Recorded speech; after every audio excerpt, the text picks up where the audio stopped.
What if the first kings were not men at all, but echoes of something older? Beings who measured time not in years, but in the slow breathing of planets?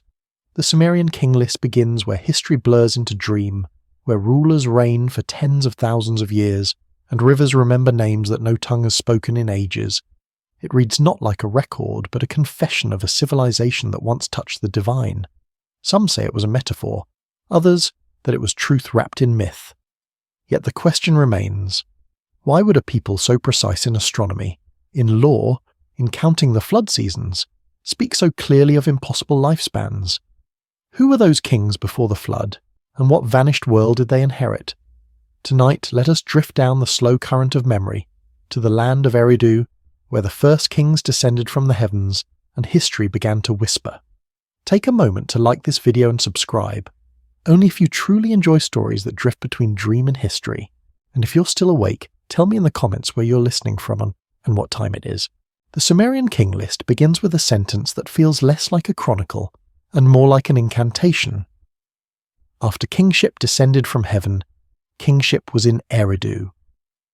It is a declaration that history itself began with descent, with something falling from the sky, something that gave order to chaos. The scholars of the early 20th century, when first translating the ancient tablets, found themselves confronting a paradox. This text, older than Genesis, speaks of kings reigning for tens of thousands of years, 200 in total before the Great Flood. How could such precision coexist with such impossibility? Eridu, they say, was the first city. Its name meant home in the far away. There the first king, Alulim, ruled for 28,800 years. After him came Alalgar, reigning 36,000 years. And yet, beneath the sand of southern Mesopotamia, archaeologists did find Eridu, a city layered upon itself, rebuilt 21 times across millennia, its oldest strata sunk into the marshlands where the Tigris and Euphrates converge. It was real, tangible. Its temples still bear the shape of ziggurats, rising like echoes of a forgotten geometry. Why would a people record lifespans so vast, so deliberate, and attach them to rulers whose names repeat in fragments across clay, cylinder, and hymn? One interpretation, the rational one, insists it was symbolic. Numbers meant to convey sacred magnitude, not years as we measure them. But even that explanation trembles beneath its own uncertainty. Because to the Sumerians, number was never mere abstraction. Each numeral carried divine weight, each calculation a reflection of cosmic law. To write that a king ruled 28,800 years was not exaggeration. It was an invocation of order from eternity. Some historians suggest the King List was a political tool, a means to legitimize dynasties, to trace earthly rulers back to divine origin. Others sent something else, that these numbers preserved memories of cycles, of ages measured not by human lives, but by great renewals of the earth. Could the years have meant lunar months? Could they have referred to processional ages, the slow turning of the heavens across the backdrop of stars? If so, then these reigns might encode astronomical knowledge, marking epochs when gods and humans briefly shared the same horizon. Yet there is a disquieting undercurrent that runs through the text, one that no mathematical translation can erase. It speaks of kingship as something not born of man but bestowed from the heavens, and when it was withdrawn, when the flood came, it was not merely the destruction of cities, but the severing of that link between sky and earth. When Sir Leonard Woolley excavated Ur in the 1920s, he found a layer of silt nearly 8 feet thick, evidence of a massive flood that abruptly ended one period of habitation before another began.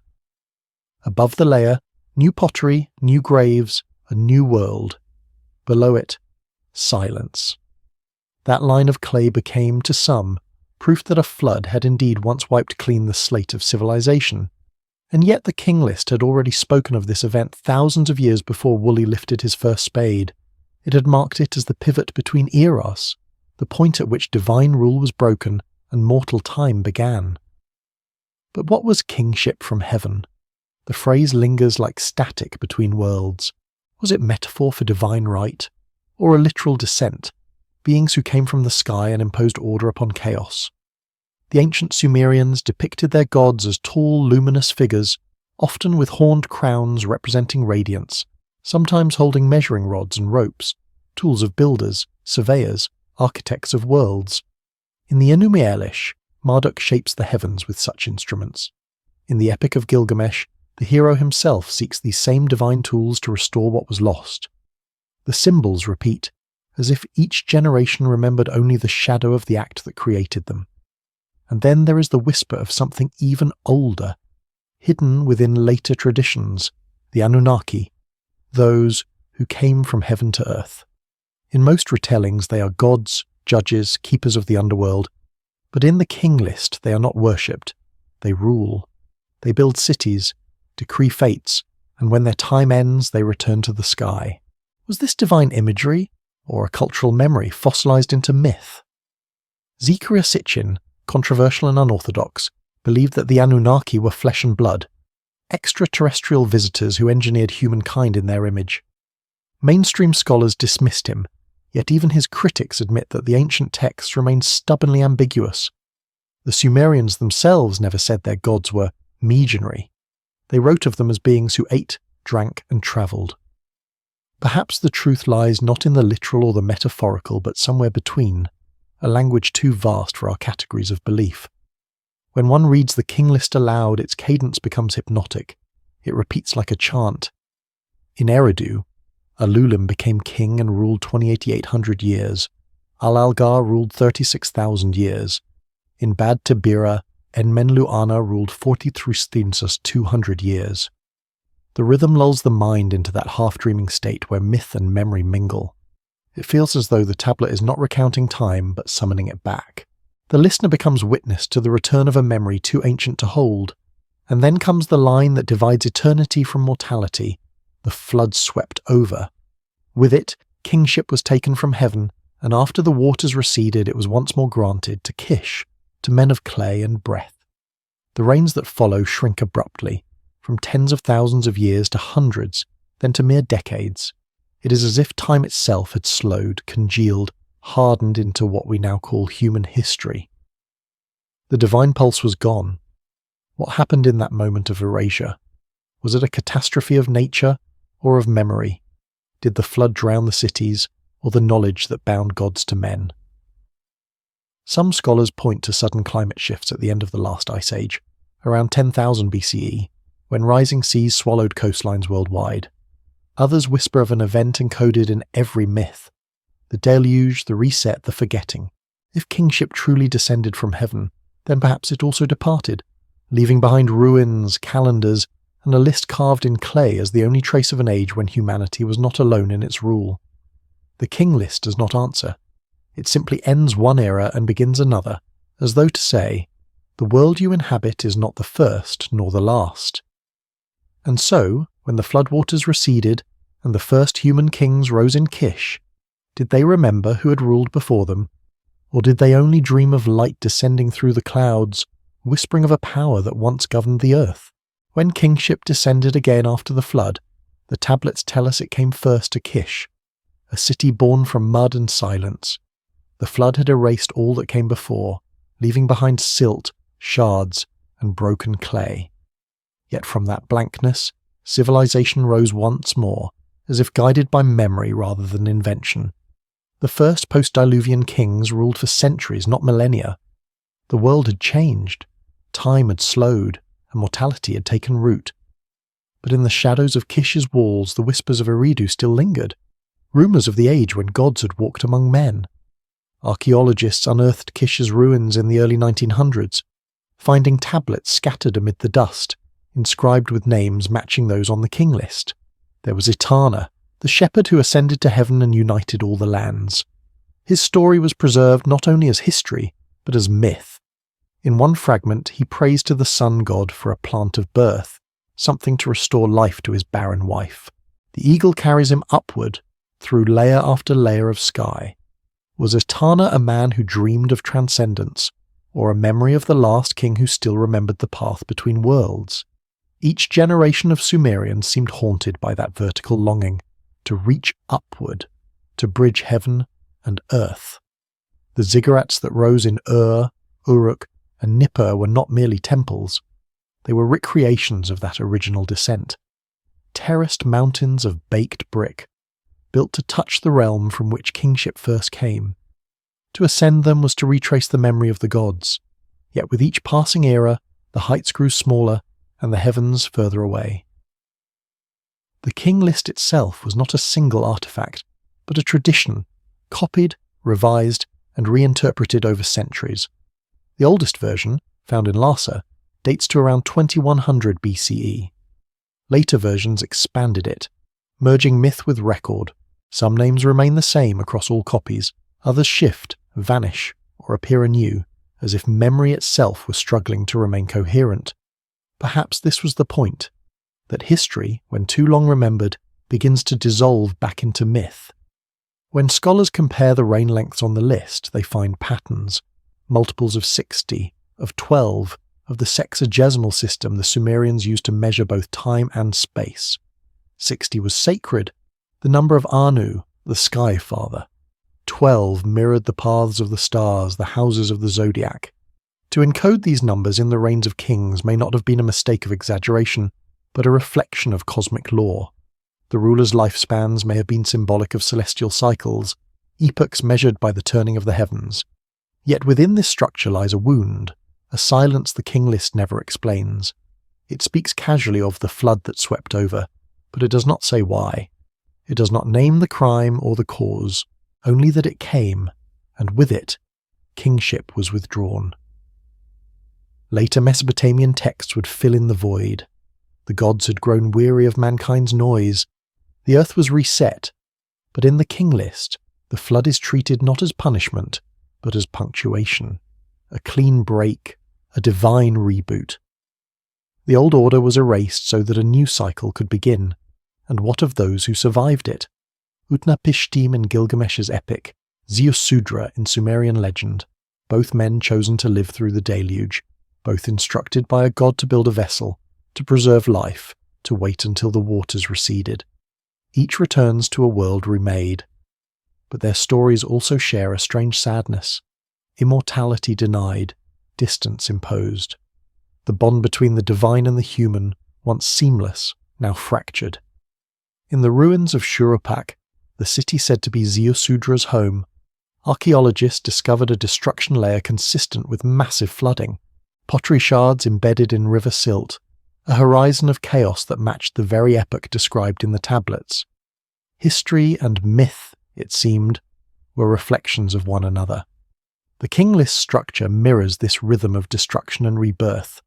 Civilization rises, kings rule, then vanish. Floods, invasions, fires, resets. Over and over, time loops upon itself like the spiral marks found on ancient amulets, symbols scholars once thought decorative, but which may have represented eternal return. To the Sumerians, history was not a line but a wheel. And so, when the kings of Kish took their thrones, they were not founders but inheritors, keepers of an older mandate. Their authority was derived from the memory of descent. Even as human rule replaced divine reign, the rituals remained. Purification before the temple, offerings to Anu and Enlil, the recitation of the sacred names before coronation. These ceremonies were not superstition. They were the echoes of a contract once made between heaven and earth. But what if that contract was more literal than we assume? The phrase, kingship descended from heaven, has often been dismissed as metaphor, yet nearly every culture retains a version of it. The pharaohs of Egypt, said to be born of the sun. The Chinese emperors, claiming the mandate of heaven. The Maya, who called their rulers intermediaries between worlds. Why do civilizations separated by oceans and epochs repeat the same formula, the same celestial signature? Could it be that each remembered, in their own tongue, a moment when power truly did come from above, when knowledge was given, not discovered? The Sumerians credited their gods with teaching them writing, agriculture, architecture, even the ordering of the stars. Enki, lord of the deep waters, was said to have bestowed the Mi, the divine laws that govern civilization. When the first city rose, it was not the act of human ingenuity, but divine instruction. If the King List preserves that lineage, then perhaps it is less a record of time than a genealogy of wisdom, charting the transmission of knowledge across cataclysms. In that sense, 200 years might not describe lifespans at all, but the total span of divine instruction the long twilight between the descent and the flood. And if that's true, then what was truly lost when the waters came was not merely life, but memory, the entire architecture of meaning itself.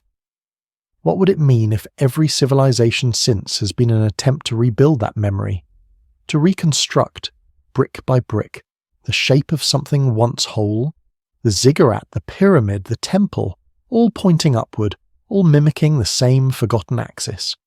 Even our languages, with their recurring myths of golden ages, floods, and celestial visitors, seem like fragments of a single broken tongue. Perhaps that is why the Sumerian King List still feels alive after 5,000 years. It does not speak to our logic, but to something deeper, to the ache of remembering what we cannot prove. It suggests that time may not begin with creation, but with forgetting. And if kingship once descended from heaven, might it one day return? Or has it already, silently, in forms we no longer recognize?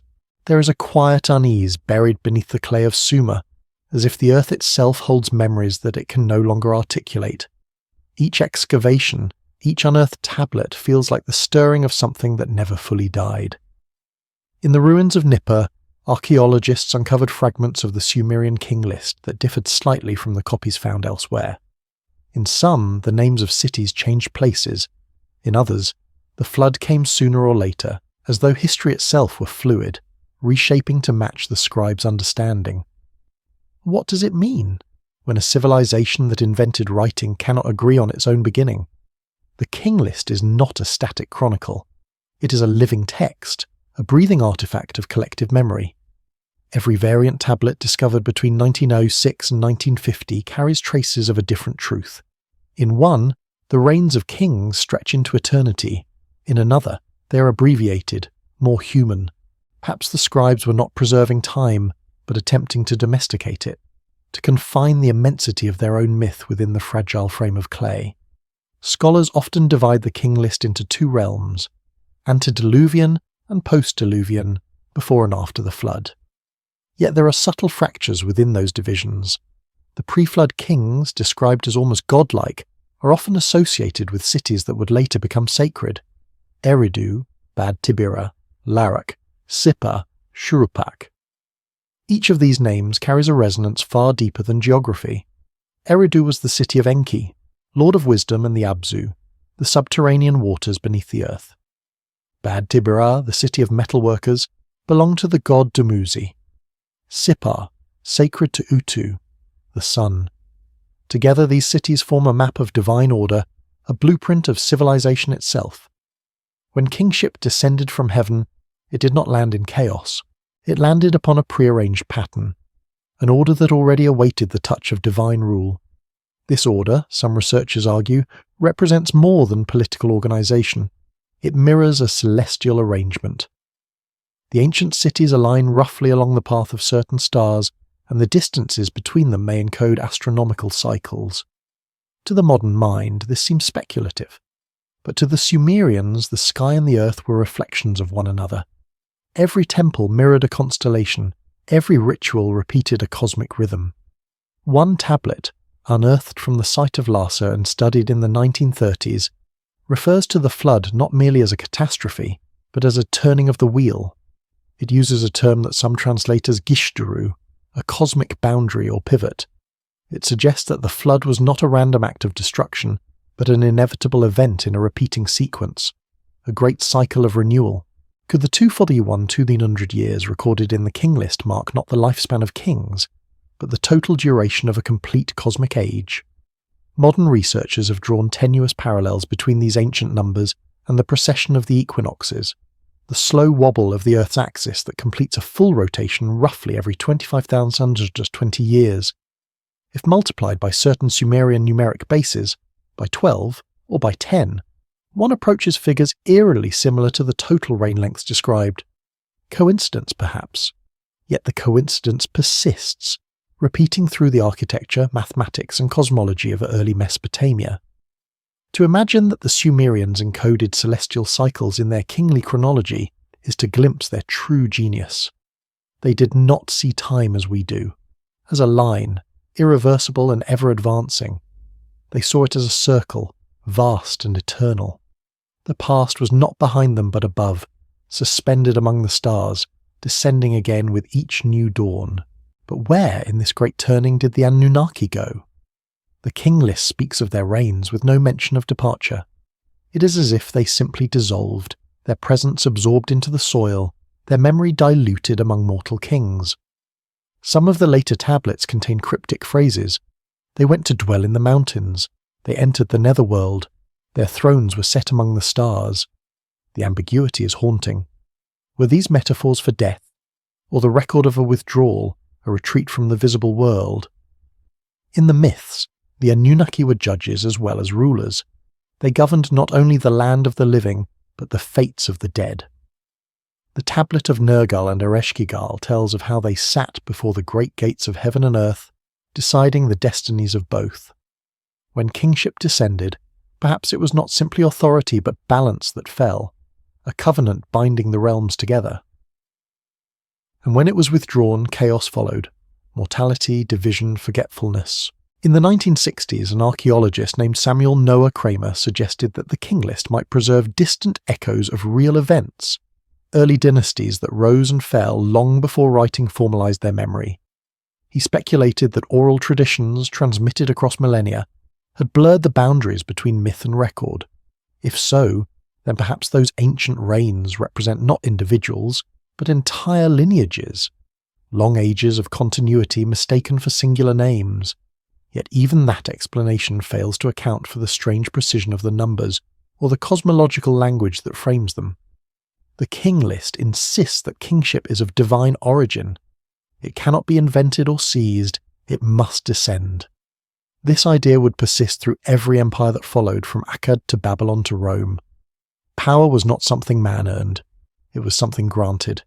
Every coronation, every anointing, every ritual of legitimacy was an echo of that first descent, and yet, the descent itself remains mysterious. Why Eridu? Why that place at that time? The Sumerians said the Abzu lay beneath Eridu, a primeval ocean of sweet water, source of all creation. It was where Enki dwelled, the craftsman god who shaped humanity from clay mixed with divine essence. If the first kings came from heaven, then perhaps it was through Eridu's sacred waters that they entered the world. The ziggurat that once stood there, the Abzu, was said to rise directly above this subterranean sea, a bridge between realms. Even now, the marshes of southern Iraq conceal the ghosts of that temple. Satellite imagery reveals patterns in the sediment, traces of buried foundations shaped like concentric squares, radiating outward like ripples frozen in time. Some researchers believe this design mirrors the idea of descent, a movement from the outer world to the sacred center. Others see it as an image of ascent, a symbolic climb from earth to heaven. Both readings converge on the same paradox, that what descends must one day rise again. And so, perhaps the King List was never meant to be history in the sense we understand it. Perhaps it was a map of descent and return, a guide for the rhythm of civilizations themselves, to remind each generation that their time too will pass into silence, only to be reborn beneath the dust. When the last line of a tablet fades into blank clay, it does not end, it waits. Just as the Sumerians believed kingship would once more descend from the sky, they may have believed that memory itself would reawaken when the stars aligned as they once did. And if so, then the question that lingers tonight is not whether the gods were real, but whether they are forgotten, or merely waiting for the floodwaters of time to recede once more.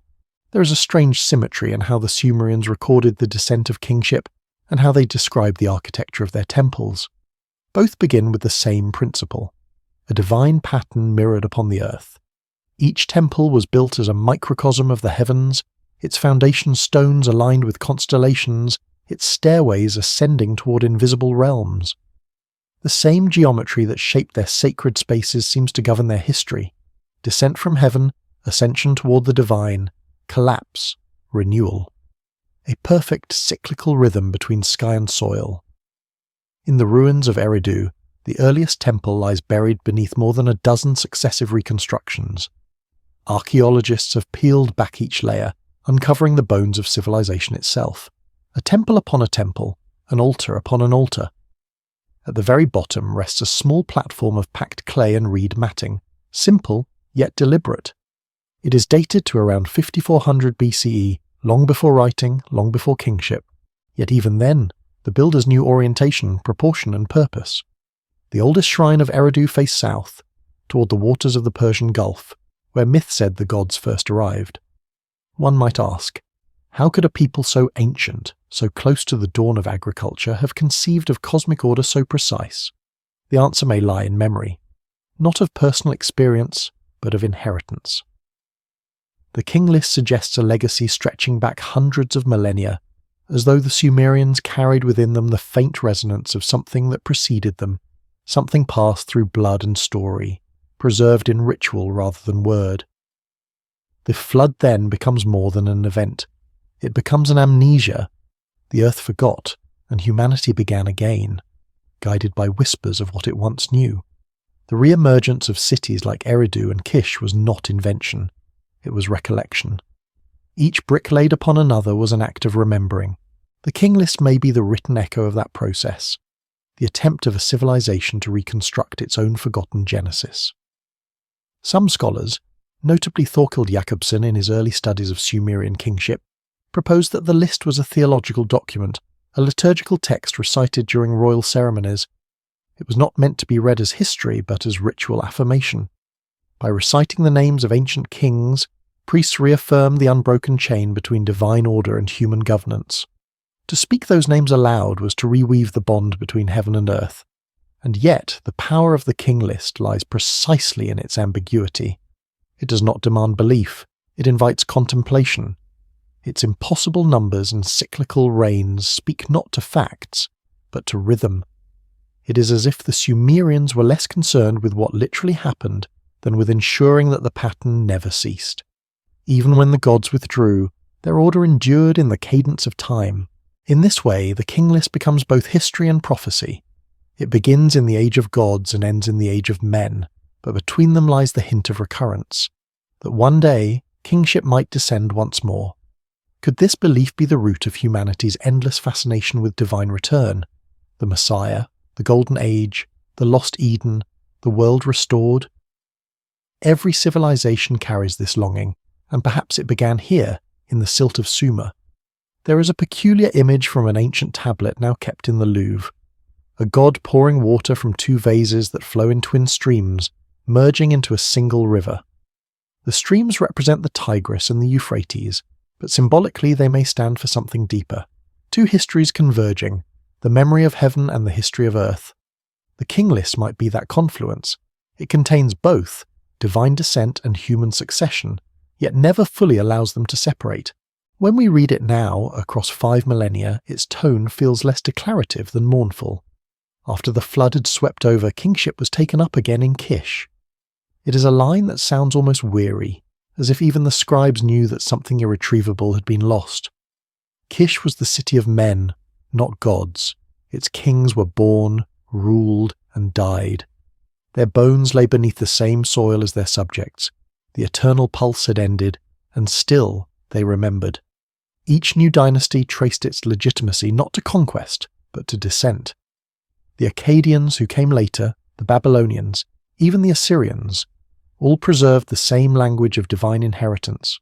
They no longer spoke of gods descending bodily, but of divine mandate, celestial right, the favour of the heavens. The words changed, the longing remained. It is the echo of that first descent, transposed into new myths with each passing age. Even the structure of their cities reflected that celestial memory. The ziggurat stairways mirrored the imagined path of descent.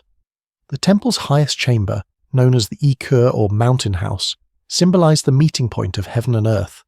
Priests who ascended its steps reenacted the journey of the first kings, a ritual memory encoded in architecture.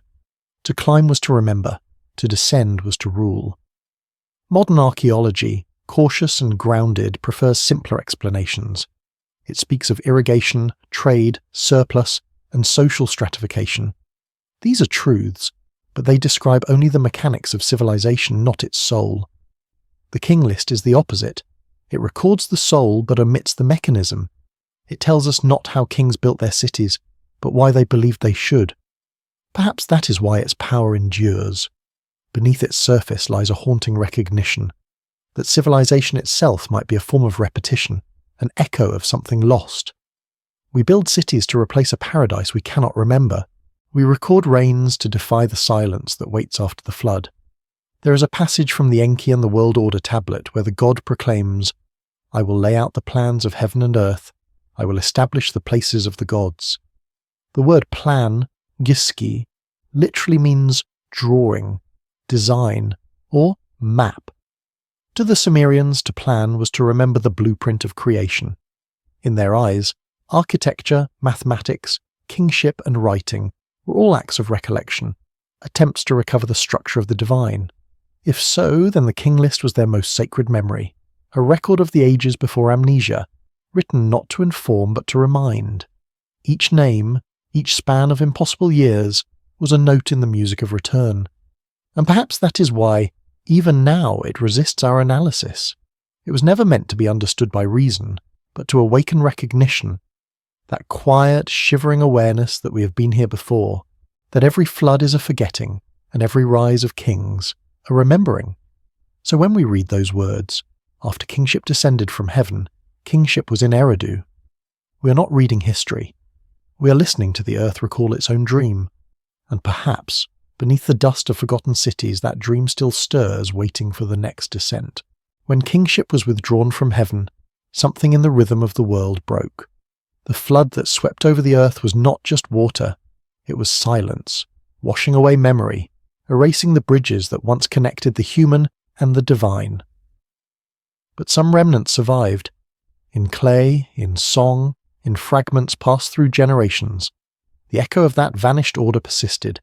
It lingered like the afterimage of lightning, too faint to illuminate, too vivid to ignore. The Sumerians called that forgotten link the me, divine decrees, patterns of creation that governed everything from music and justice to warfare and love. Enki, the god of wisdom, was said to have kept them in his subterranean temple at Eridu, locked within the Abzu. In one surviving myth, the goddess Inanna travels there to steal them, bringing civilization to her city of Uruk. The story is not about theft, but transmission, a transfer of divine knowledge from one epoch to another.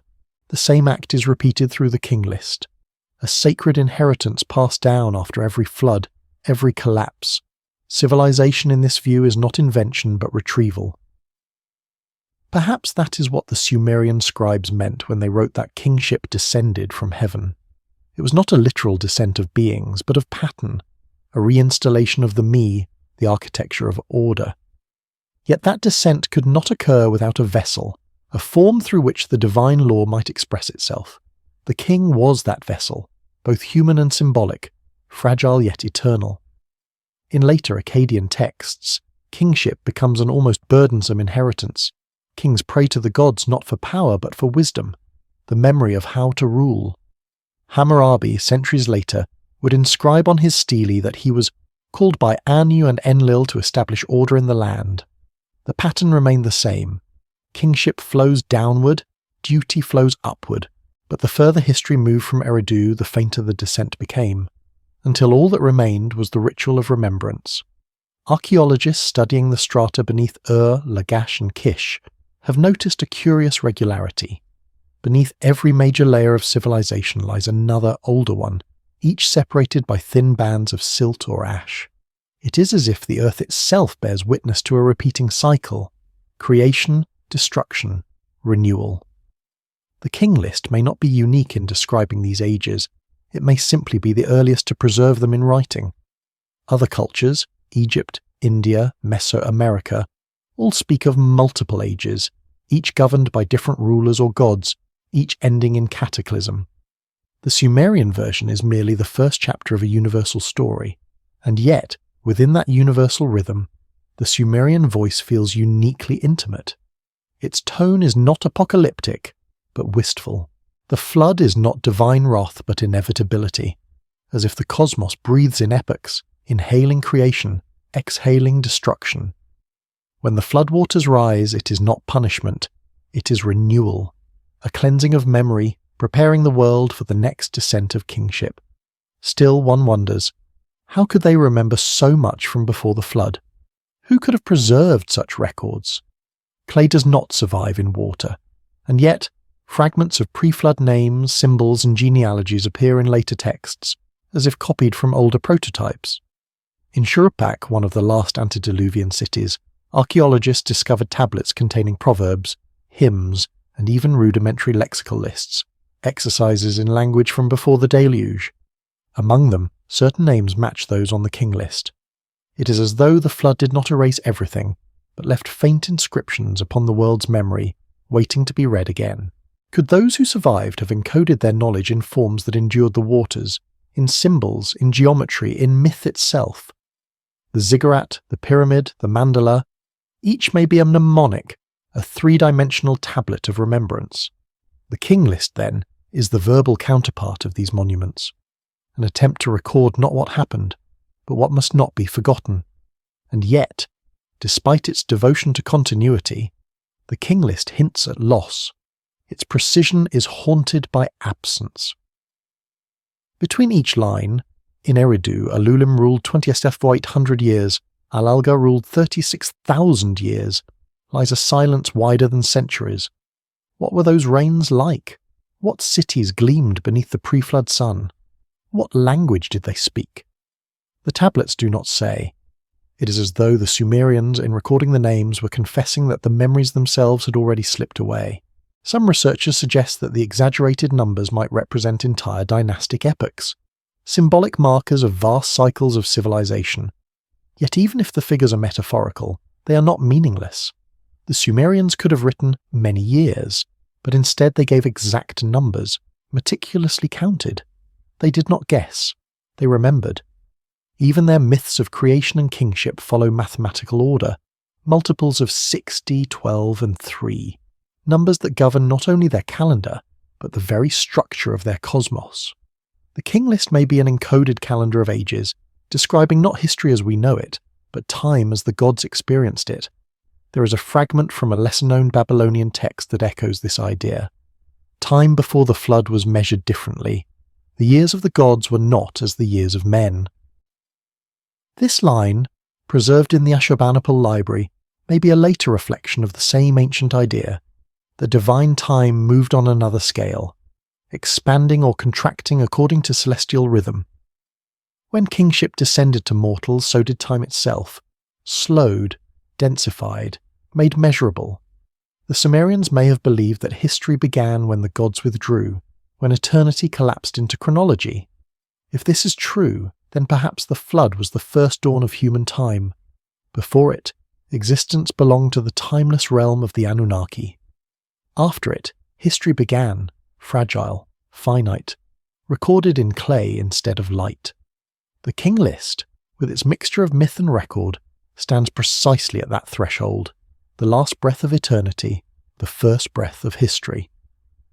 And maybe that is why it still exerts such quiet power. It is the first attempt by humankind to write its own origin, to remember that it once remembered more. Every subsequent chronicle, every genealogy, every sacred text is a descendant of that impulse. The question that lingers is not whether the Sumerians invented kingship, but whether they were trying to rebuild it, to call back what had vanished. Their temples, rituals, and songs were not simply worship, but reenactment, attempts to re-establish contact with the lost order. Even their word for creation, bara, also means to shape again. To create was to restore.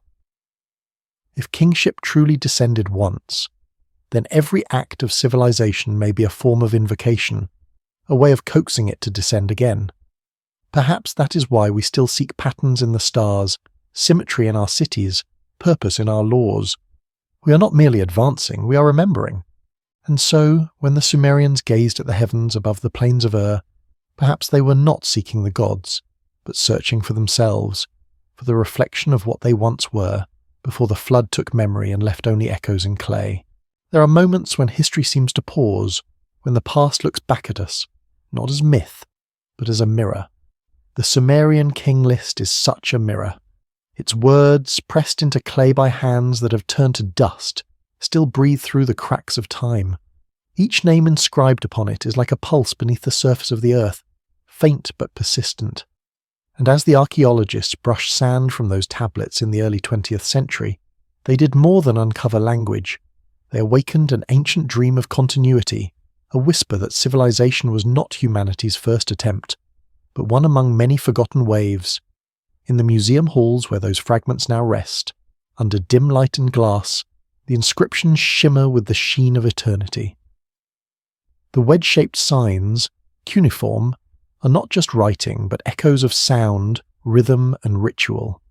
Some of the tablets show signs of having been copied from older versions, their edges worn, their surfaces smoothed.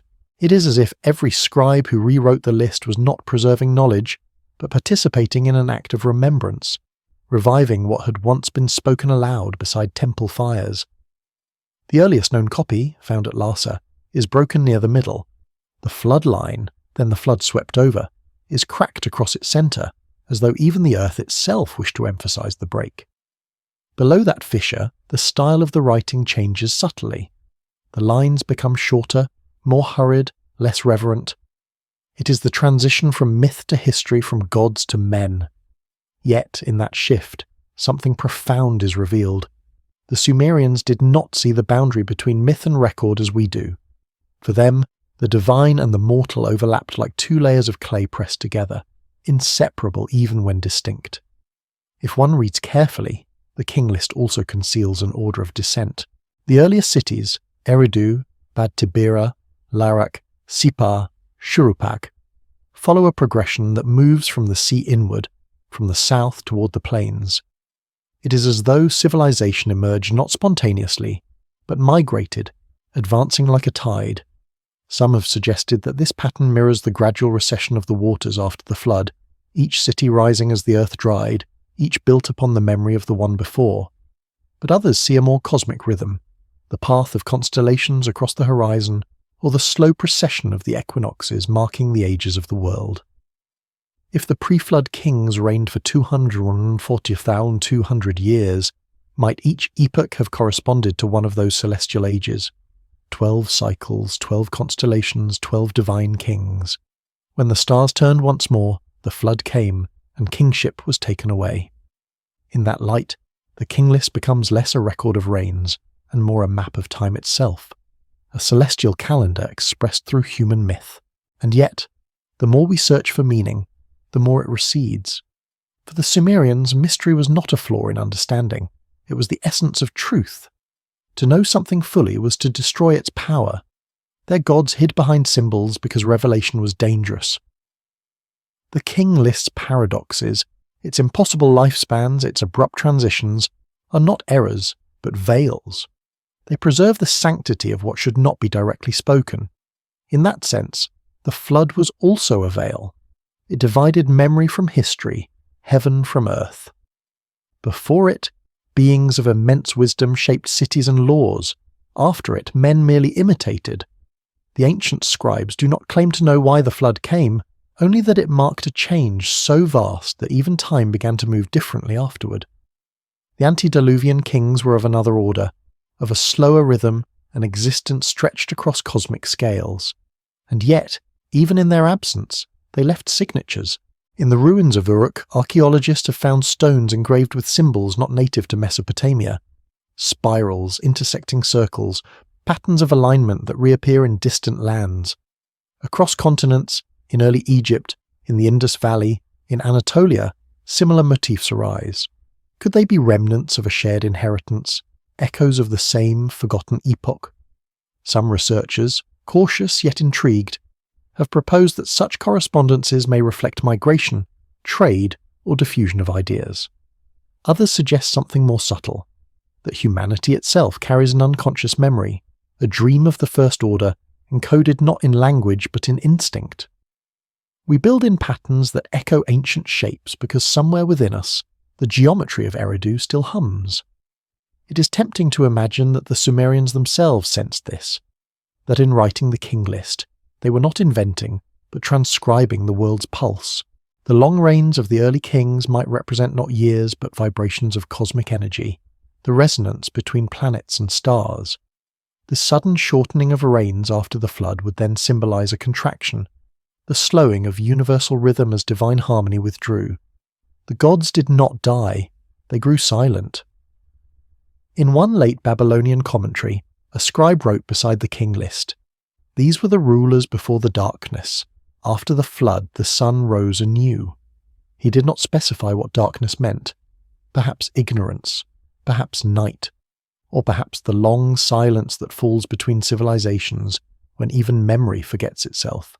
The King List also hides something personal, a longing that transcends eras. The Sumerians, though surrounded by gods, were haunted by loss. Their hymns are filled with laments for vanished temples, fallen cities, departed rulers. They knew the fragility of order, the inevitability of decline. The list of kings is therefore not only a record of power, but a prayer against forgetting. To name is to preserve, to count is to resist the flood. And so, the clay tablet becomes both tomb and seed, buried in the earth, yet waiting to be found again when the next cycle turns. Every excavation that unearths it participates in that ancient rhythm. Each discovery is a new descent of kingship, a return of memory to the surface. It is difficult to stand before those ancient tablets and not feel the weight of that continuity. The same sun that once shone on Eridu now glints across their baked surfaces. The same stars that watched over Alulim and Alalgar burn above us still. Time moves, but perhaps it only circles. If the Sumerians believed that kingship descended once and would descend again, perhaps they also believed that all knowledge does the same, that wisdom sleeps, waiting for civilizations brave enough to dig through the silt of their own forgetting. And maybe that is the true meaning of the King List. Not a chronicle, but a mirror held against eternity, reflecting both what was and what will be. And if, one night, the heavens open again and kingship once more descends, will we recognize it? Or has the flood of modern time washed too deeply through us, leaving only the faint imprint of a world we were never meant to forget? In the quiet rooms of the Iraq Museum, where the air hums faintly with the weight of 5,000 years, one can still stand before the fragments of the Sumerian King List. The clay looks ordinary, dull brown, cracked with age, but the lines carved upon it shimmer with an intelligence that feels older than history itself. Each wedge pressed into the surface carries a rhythm, a geometry of intent. To read it is to listen to a civilization murmuring through time, telling us not merely what happened, but what it remembered and what it feared to lose. Those who have studied the list closely notice something strange. The reigns of the pre-flood kings, though impossibly long, always end with precision. No vague numbers, no poetic exaggeration. 28,800 years, 36,000, each figure exact, as if calculated according to a law we no longer understand. It is as though the scribes were recording measurements, not myths. Measurements of something vast, cyclical, cosmic. Some have wondered whether these numbers could encode astronomical phenomena. The Sumerians were not mere dreamers. They were meticulous observers of the heavens. Their calendars tracked the motions of planets with astonishing accuracy. Venus, Jupiter, the moon, all were charted, named, and assigned divine counterparts. To them, the sky was not distant. It was a clock, the machinery of fate. If kingship descended from heaven, then perhaps it followed those same celestial cycles. Modern researchers have tried to translate these reigns into cosmic time.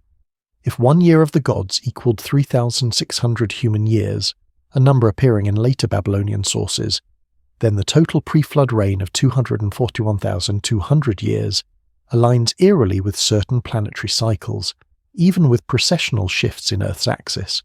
Could the King List, in its mysterious arithmetic, be a record of astronomical ages, each ruled by a different celestial influence?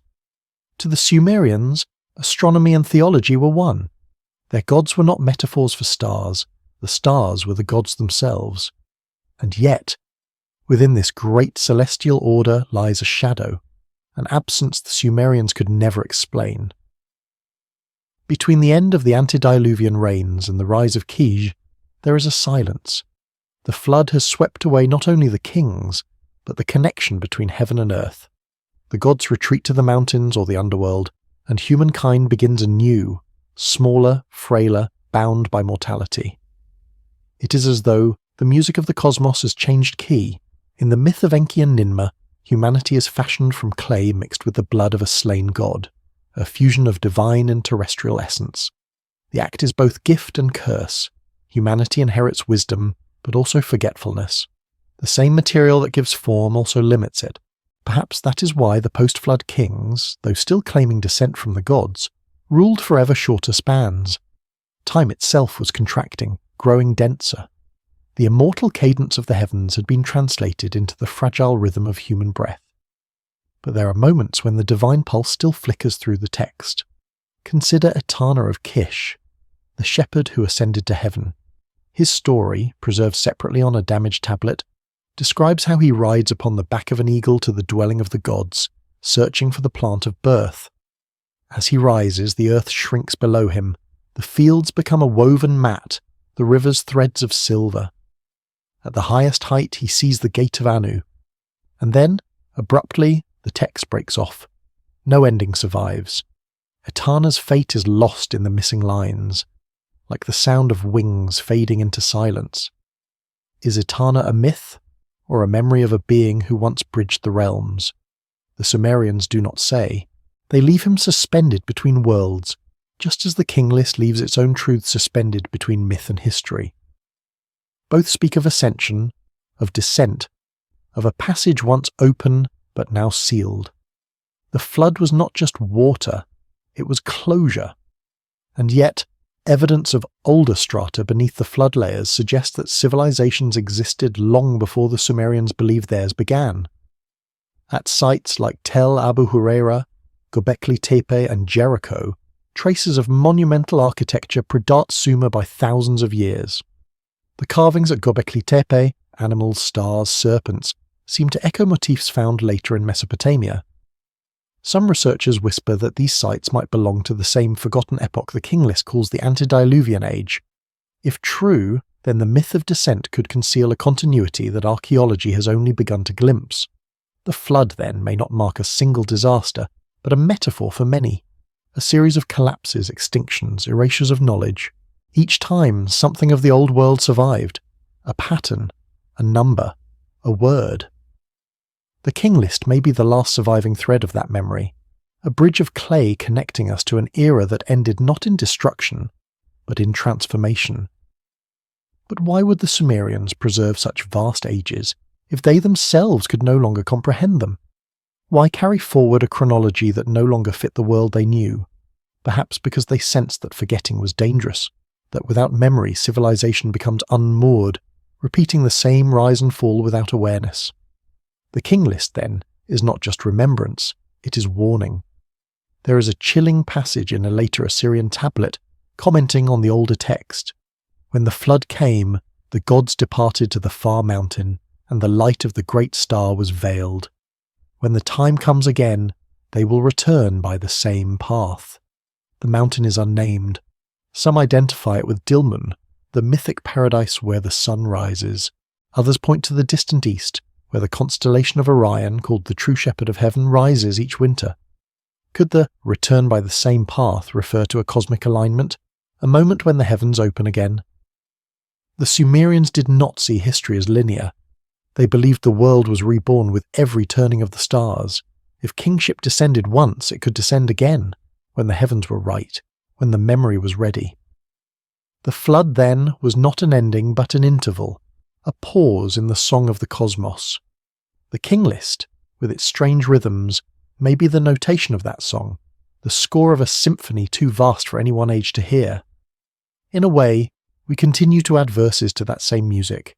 Our own calendars, our measurements of time, our fascination with origins, all are echoes of that Sumerian impulse to situate ourselves within a cosmic pattern. We too build monuments to the heavens, though ours are made of glass and metal instead of brick and clay. And like them, we search the skies for the signs of a descent, a signal, a presence, a returning light. Perhaps, in writing the King List, the Sumerians were not looking backward, but forward, recording the memory of something that had happened before, to guide those who would awaken after the next flood, a message buried in time, waiting for civilizations yet unborn to remember that they too are part of the same cycle. And if the kings of Eridu and Kish could see us now, our cities glowing across the night like constellations, our eyes fixed once more on the stars, would they recognize us as their descendants? Or would they see us as another chapter in the long forgetting, still searching, still building, still waiting for kingship to descend again from heaven? In the quiet dawn over what was once Sumer, the land seems unchanged. The same pale horizon, the same soft murmur of wind across forgotten canals. But buried beneath the marshes of southern Iraq lies a silence that was once a voice, a language that carried both prayer and command, both awe and remembrance. The Sumerians, though long gone, left behind a record so precise it feels alive, and among their relics none carries the same weight of mystery as the Sumerian King List, the ledger of gods and men, written to outlast the memory of both. The tablets speak of descent and restoration, of eras when time itself seemed to obey another rhythm. To the modern reader, it is a strange document, part chronicle, part theology, part prophecy. But to those who first pressed the signs into wet clay, it was a sacred mirror, a way to recall the divine architecture that had once held the world together. For them, the list was not simply about who ruled, but how the universe remained ordered while they did. In one of the better preserved copies, discovered in the ruins of Nippur, a curious line follows the description of the flood. Then the foundations of the land were set again. It is an odd phrase, easily overlooked, but its implications are vast. The Sumerians may have believed that the flood was not merely a physical event, but a cosmic recalibration, a resetting of the world's geometry. The gods rebuilt the framework, realigned the stars, and re-established the principles by which existence unfolded. Kingship, when it returned, was not a political system. It was the signature of divine symmetry restored. That word, symmetry, seems to hover over all Sumerian thought. Their temples were oriented to cardinal directions. Their cities were mapped according to celestial patterns. Even their myths followed balanced structures, descent and ascent, loss and restoration, silence and song. The King List follows the same rhythm. The reigns grow shorter, not just as time progresses, but as if the world itself is winding down from divine magnitude to human proportion. It is a record of contraction, a universe settling into its mortal heartbeat. Yet within that contraction lies a subtle yearning. The Sumerians did not mourn the loss of the gods, they longed for reunion. Their rituals were acts of remembrance. Each coronation reenacted the descent of kingship. Each festival sought to reopen the link between heaven and earth. To them, memory itself was sacred, not nostalgia, but a form of participation. By remembering the first kings, they reawakened the pattern that gave their own age meaning. The King List thus functioned as both archive and invocation. To read it aloud was to call upon the ancestors, not as spirits, but as echoes of the cosmic order. The names, Alulim, Alalga, Enmenluana, were not personal, but symbolic, embodying principles of creation. Their impossible reigns were not chronological measures, but reflections of magnitude, the way light bends across infinite distance. But there is something unsettling in how the list transitions from those vast epochs to the brief reigns of men. The change is abrupt, almost mournful. One moment spans 36,000 years, the next but hundreds. The flood, in this context, feels less like destruction than exile, a cosmic distancing. The gods withdraw to the mountains, the heavens, the Abzu below, leaving humanity to govern the ruins of eternity. Archaeological evidence supports the notion that something immense ended around the time the Sumerians placed their flood.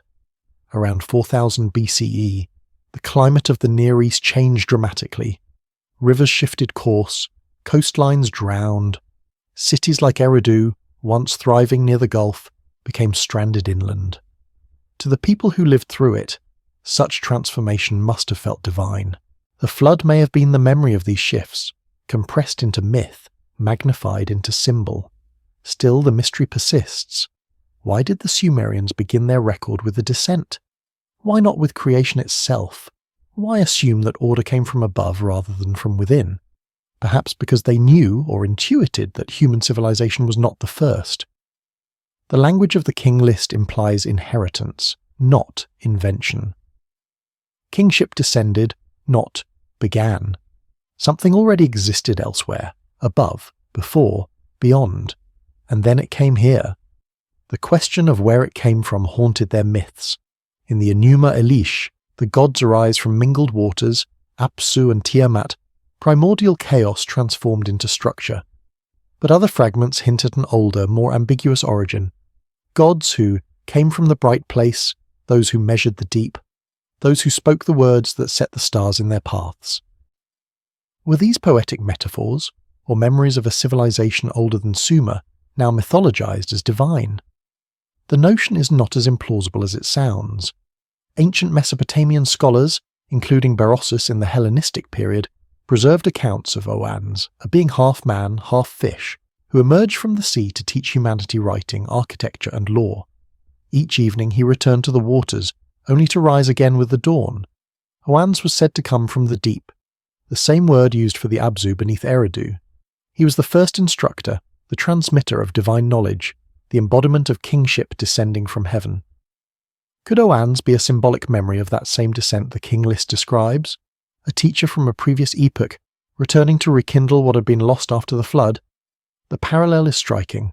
Even in later traditions, similar figures appear. Enoch walking with the Watchers, Thoth rising from the primordial waters, Viracocha emerging from the lake to teach the laws of the sun. Different names, same role. The restorer of order after chaos, the rebringer of kingship.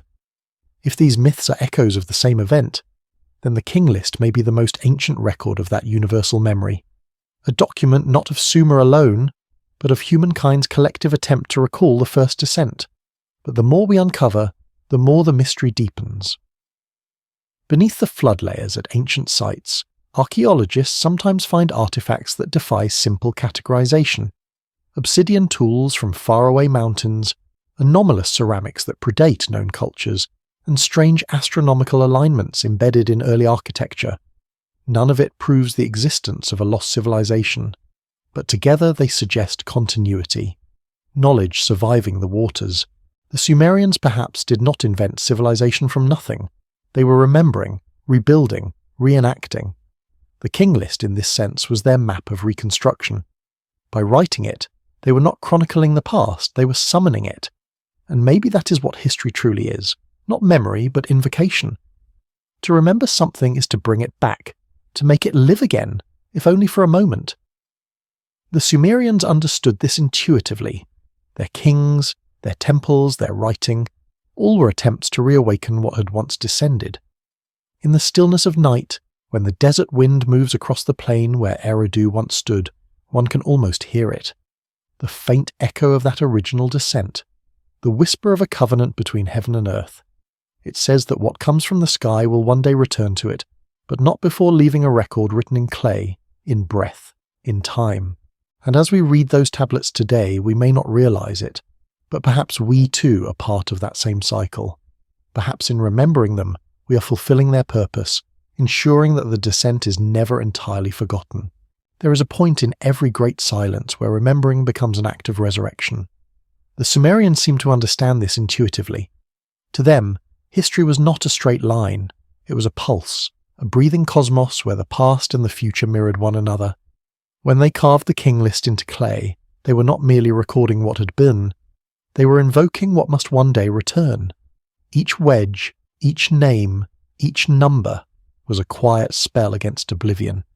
In their eyes, the flood was not the end of an age, but the veil between worlds.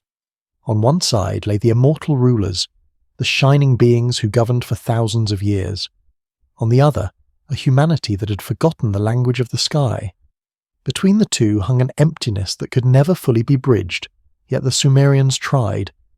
They built their ziggurats as ladders, their rituals as passwords, their songs as messages meant to rise again to the heavens. One such hymn found on a fragment in Nippur begins. The crown was once light, now it is clay. The sceptre was once fire, now it is wood. The words are both lament and confession. They knew that their kings were no longer divine in form, yet they still bore the memory of divinity within their titles. Even the word Lugal, great man or king, carried a dual resonance, both ruler and intermediary, both earthly and celestial. To be king was to stand between heaven and earth, a living axis of memory. And what of the heavens themselves? The Sumerians charted them with astonishing care. They knew that the sun, moon, and planets followed divine circuits. They tracked the rising of stars like Orion and Sirius, and they understood that each celestial pattern corresponded to shifts in earthly fate. Their calendar was not just a measure of time, it was a reflection of cosmic rhythm. When kingship descended, it did so not at random but in harmony with the heavens. The star most sacred to them was Anu's, the pole star, the still point around which the heavens turned. It symbolized stability, the divine throne.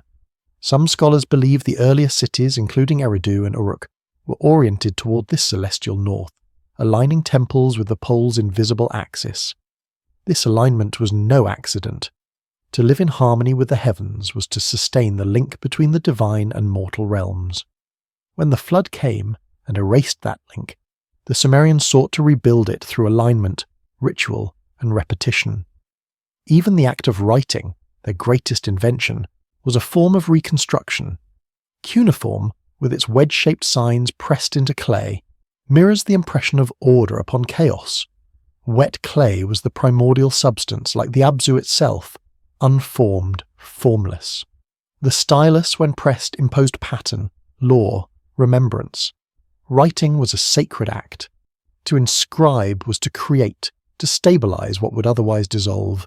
The King List, then, was both a historical document and a ritual in itself, the reassertion of divine order through language. Yet, in the depths of its silence, the list hides another mystery. The names of the first kings do not appear elsewhere in Sumerian literature. Alulim, Alalgar, and Menluana. No hymns, no statues, no genealogies survive for them. They exist only here, suspended in an absence of context. It is as if the Sumerians remembered the rhythm of their reigns, but not their stories. The pattern endured, the people did not. It is memory reduced to mathematics, myth stripped of flesh, and still something human pulses beneath it. The King List begins with descent and ends with exile. Between the two, it whispers of continuity, that even after the flood, even after forgetting, kingship was restored. The covenant was not broken, merely hidden. It is a promise, faint but eternal, that what once came from heaven will come again. Many centuries later, the Akkadians inherited this promise. They merged their own myths with the Sumerian, blending divine descent with the idea of empire. Sargon of Akkad, the first to unite Mesopotamia, declared himself chosen by Inanna and favoured by the sun. His scribes copied the King List, updating it with new names, new dynasties, but leaving the flood untouched. The deluge remained the boundary no mortal could cross. Whatever lay before it was sacred, immutable, untouchable. To read the King List alongside Sargon's inscriptions is to glimpse the transformation of myth into statecraft. What had once been a cosmic memory became a tool of legitimacy. The idea of divine descent turned political. If kingship could only descend from heaven, then every ruler could trace his right to that original fall of light. Power became memory institutionalized, the echo of an echo of divinity.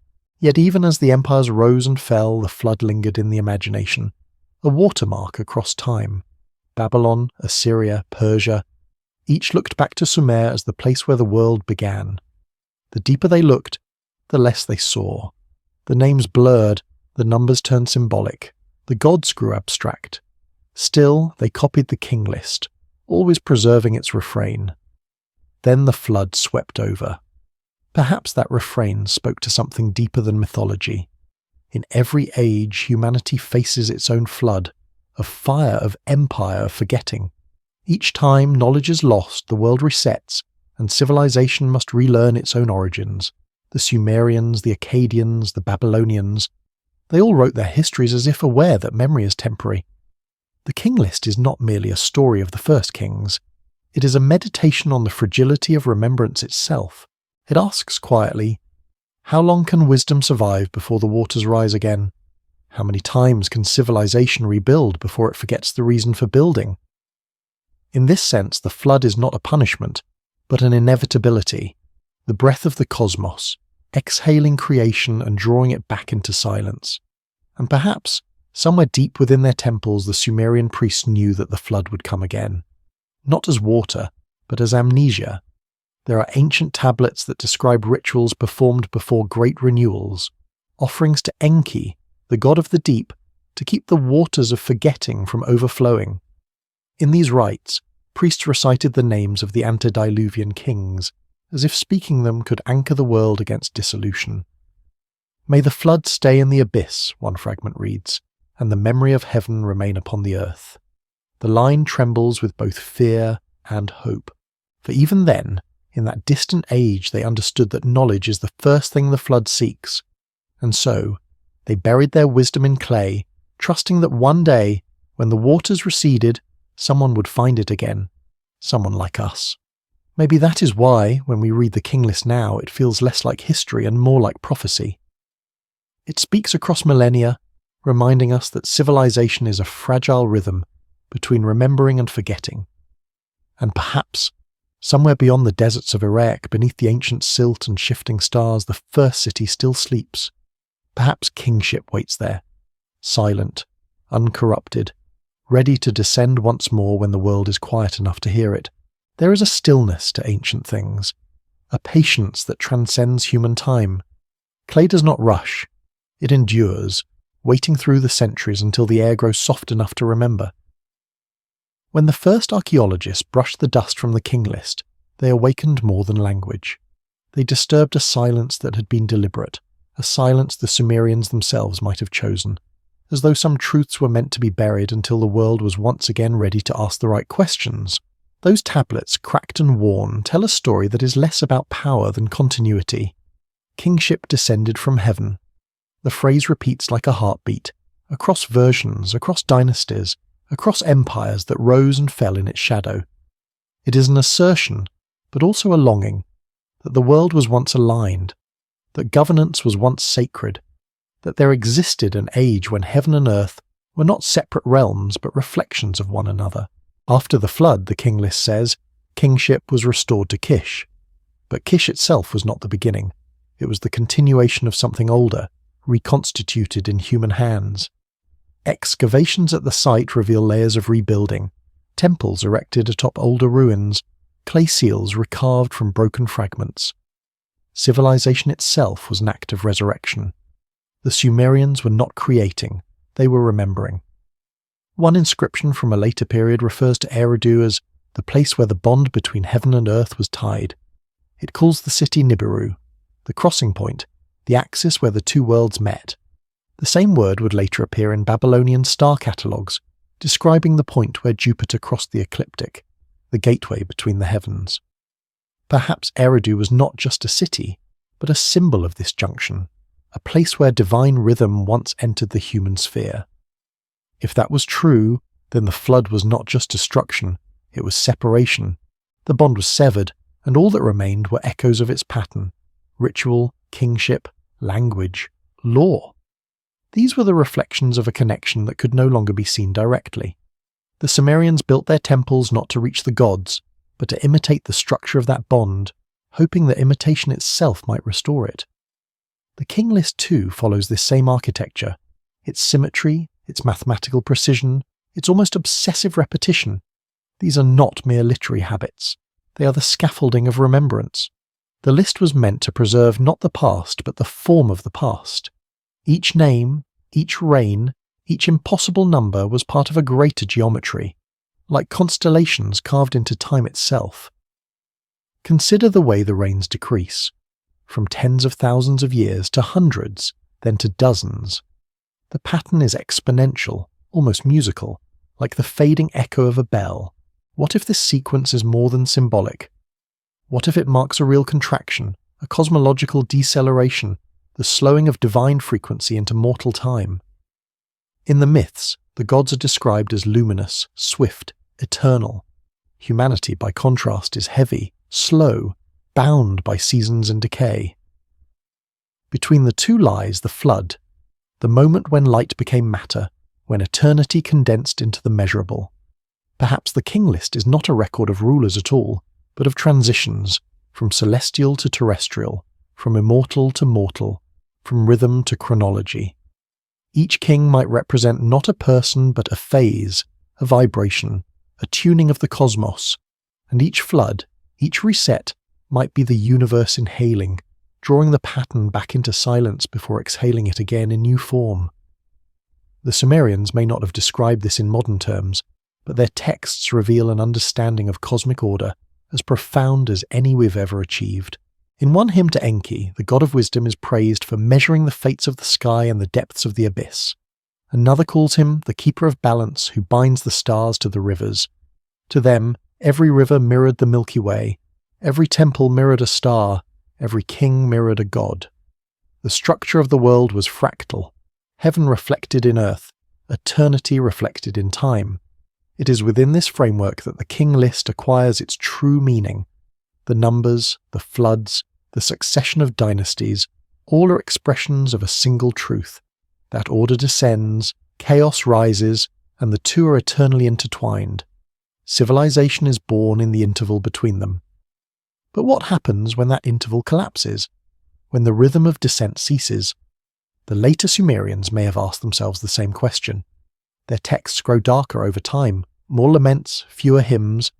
They wrote of temples abandoned by their gods, of kings who could no longer dream. They built higher ziggurats, as though trying to breach a silence that kept growing taller. In one elegy from Ur, a priest cries, "The bond of heaven and earth is cut, the sacred words no longer reach the sky." It is easy from our distance to read these laments as superstition. But what if they were describing a real change? A loss not of faith, but of resonance? What if something in the world truly shifted, closing the bridge that once united heaven and earth? Could the flood have been not only physical but metaphysical, a disruption in consciousness, an erasure of memory on a planetary scale? Even now, the earth bears scars that whisper of such events. Around 10,000 BCE, sea levels rose by more than 100 meters, swallowing coastlines and altering climates. Entire landscapes vanished beneath the waters, places whose names we no longer remember. To those who lived through it, it must have seemed as though the world itself had ended. Their descendants, thousands of years later, would call it the flood. And in that moment of erasure, perhaps something else was lost. The knowledge of who we were before we became human in the modern sense, before we measured time, before we forgot eternity. The Sumerian King List, then, may be the final bridge between those two conditions of being. It remembers what we cannot, that once, time was not linear, and memory was not separate from creation. As the sun rose over the ziggurat of Eridu for the last time, and the marshes reclaimed the first city, perhaps a priest stood upon its roof and recited the old refrain. After kingship descended from heaven, kingship was in Eridu. Maybe he said it not as history but as hope, a reminder that descent always precedes renewal, that what withdraws to the sky will one day return. And as the centuries passed, and empires fell, and languages turned to dust, the clay tablets waited. They slept beneath the soil like seeds of memory, awaiting the day when another civilization, one that too had forgotten, would dig them up and ask once more what it means that kingship came from heaven. Perhaps that day is now. Perhaps by reading, by wondering, by remembering, we are reawakening the pattern. And perhaps that was the purpose all along. The flood, as the Sumerians remembered it, did not erase everything. It left behind fragments, temples rebuilt from ruins, songs rewritten from echoes, laws recited by memory instead of script. And within those remnants, the Sumerian King List survived. Each time it was copied, it was adjusted, refined, translated, as though its scribes knew that what they preserved was not just information, but an inheritance too sacred to lose. By the time of the third dynasty of Ur, nearly 1,000 years after the earliest tablets were pressed, the King List had become a document of both history and faith. It was displayed in temples, recited in rituals, and copied in the schools where young scribes learned to shape the wedge of cuneiform. In those classrooms surrounded by the smell of wet clay and oil lamps, children practiced the same phrase again and again. After kingship descended from heaven. The repetition was hypnotic. It trained not just their hands, but their minds, to understand that order, once divine, could still echo through the works of men. But beneath that steady rhythm, the Sumerians carried a quiet anxiety. They lived under the shadow of impermanence. Floods still came, empires still fell, temples still crumbled into mud, and so every act of building, every inscription, every coronation was both defiance and devotion. To inscribe was to resist the next forgetting. In this sense, the King List is as much a prayer as a record.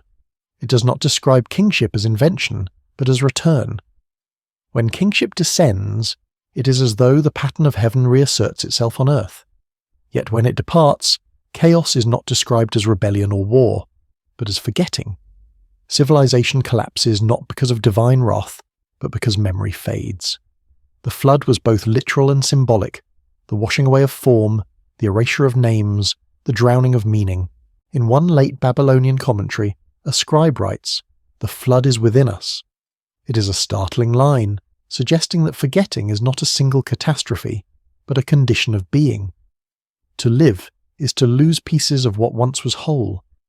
And perhaps this is why the Sumerians obsessed over lists, sequences, genealogies, repetitions. They believed that if they could record the pattern precisely enough, they might anchor themselves against the tide of oblivion.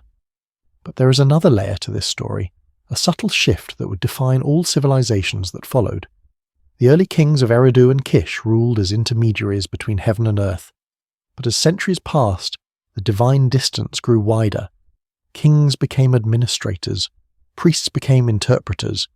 The voice of the gods, once described as thunder, was now the whisper of an omen or the flicker of a star. The old connection, once direct, became procedural, codified in rituals, encoded in symbols. The great ziggurats of Ur and Babylon stood as monuments to that longing. They were not simply temples, they were architectures of memory. Each step upward symbolized a return to the place from which kingship had descended. The higher they built, the closer they hoped to come to the heavens that no longer spoke to them. One can imagine the final priest of Eridu standing atop its last temple mound, reciting the list of ancient kings to an empty sky. The names would have sounded foreign even then, belonging to a time as remote to him as he is to us.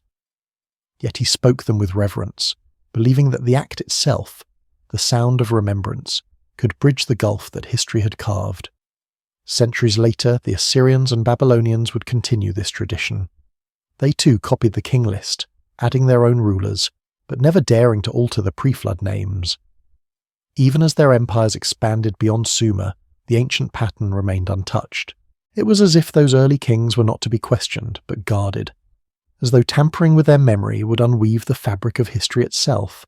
And yet, within the safety of that reverence, a new idea emerged. If kingship descended from heaven, could it not also be invoked?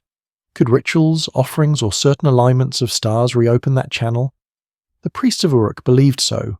They performed elaborate rites meant to bring down the me, the divine decrees of cosmic order. Fire was lit in 7 altars. Chants were sung in cycles of 60. Their goal was not merely to praise the gods, but to reawaken the link that once bridged the worlds. In those moments, surrounded by the hum of chant and the glow of oil flame, perhaps the air itself shimmered with recognition. Perhaps for a heartbeat, heaven remembered. But the Sumerians also understood the danger of such invocation. In their myths, those who sought the wisdom of the gods too directly often paid the price. Enmerkar, king of Uruk, boasted that he would rebuild the language of heaven, uniting all tongues as in the days before the flood.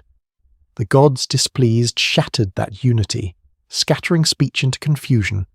The story feels hauntingly familiar, echoing later legends of Babel. The message is the same. Memory is sacred but forbidden in total. To remember everything would be to end the cycle itself. And so, they built and forgot, remembered and rebuilt, an endless rhythm between knowing and unknowing. The King List, with its impossible reigns and measured silences, captures that rhythm perfectly. It remembers just enough to remind us of what has been lost.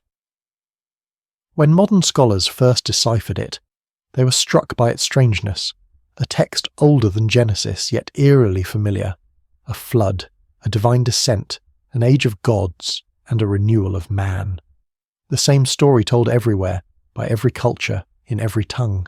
Could it be coincidence? Or were all these echoes part of the same original melody carried across oceans of time?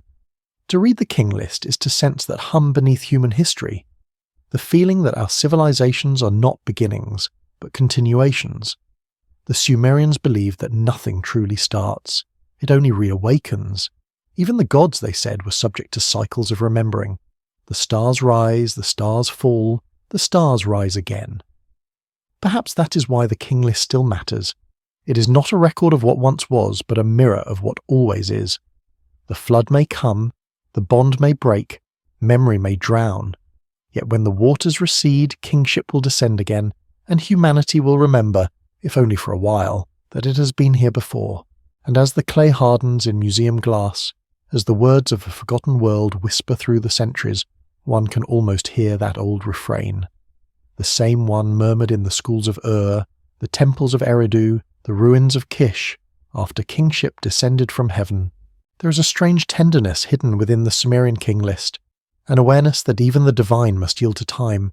Though it begins with gods and ends with men, its tone is never despairing. It reads more like the sigh of a world that knows its own rhythm too well, that understands descent and departure are part of the same breath. For the Sumerians, forgetting was not failure. It was the necessary pause before memory could begin again. After the flood, as the King List tells us, kingship was restored in Kish. Yet in later copies, new cities are added: Uruk, Ur, Awan, Hamazi, Mari. Civilization spread like a flame catching in dry grass. Each spark another attempt to rebuild the pattern of divine order. Each city claimed to be the rightful inheritor of the descent. Yet each fell, and another rose, as if the heavens themselves were testing humanity's endurance, asking again and again, can you remember without falling to pride? The earliest kings of Uruk, Enmaka, Lugalbanda, Gilgamesh stand at the threshold between myth and history. They are not mere mortals, but not quite gods either. Enmaka in legend is the builder of Uruk's walls and the founder of writing itself. Lugalbanda journeys into the mountains and returns with divine favour. Gilgamesh, restless and brilliant, seeks immortality and learns that eternity belongs only to memory. In their stories, one can feel the echo of the pre-flood kings, beings who once bridged heaven and earth, but now wander within a narrower horizon. The divine spark remains, but dimmed, contained within the boundaries of flesh. If the King List preserves the descent of kingship, then these epics preserve its afterimage, the struggle of mankind to live under the shadow of what was lost. Gilgamesh's lament for his friend Enkidu, "Shall I not die too? Am I not like him?" is not only about mortality, but about the fading of memory itself. For in losing Enkidu, he loses his link to the age of the gods. When he journeys to find Utnapishtim, the immortal survivor of the flood, what he truly seeks is not eternal life, but the knowledge of what came before. Utnapishtim's tale mirrors that of Ziusudra in the Sumerian version. Both are warned of the coming deluge by a god. Both build a vessel, both preserve the seed of life. But there is one subtle difference.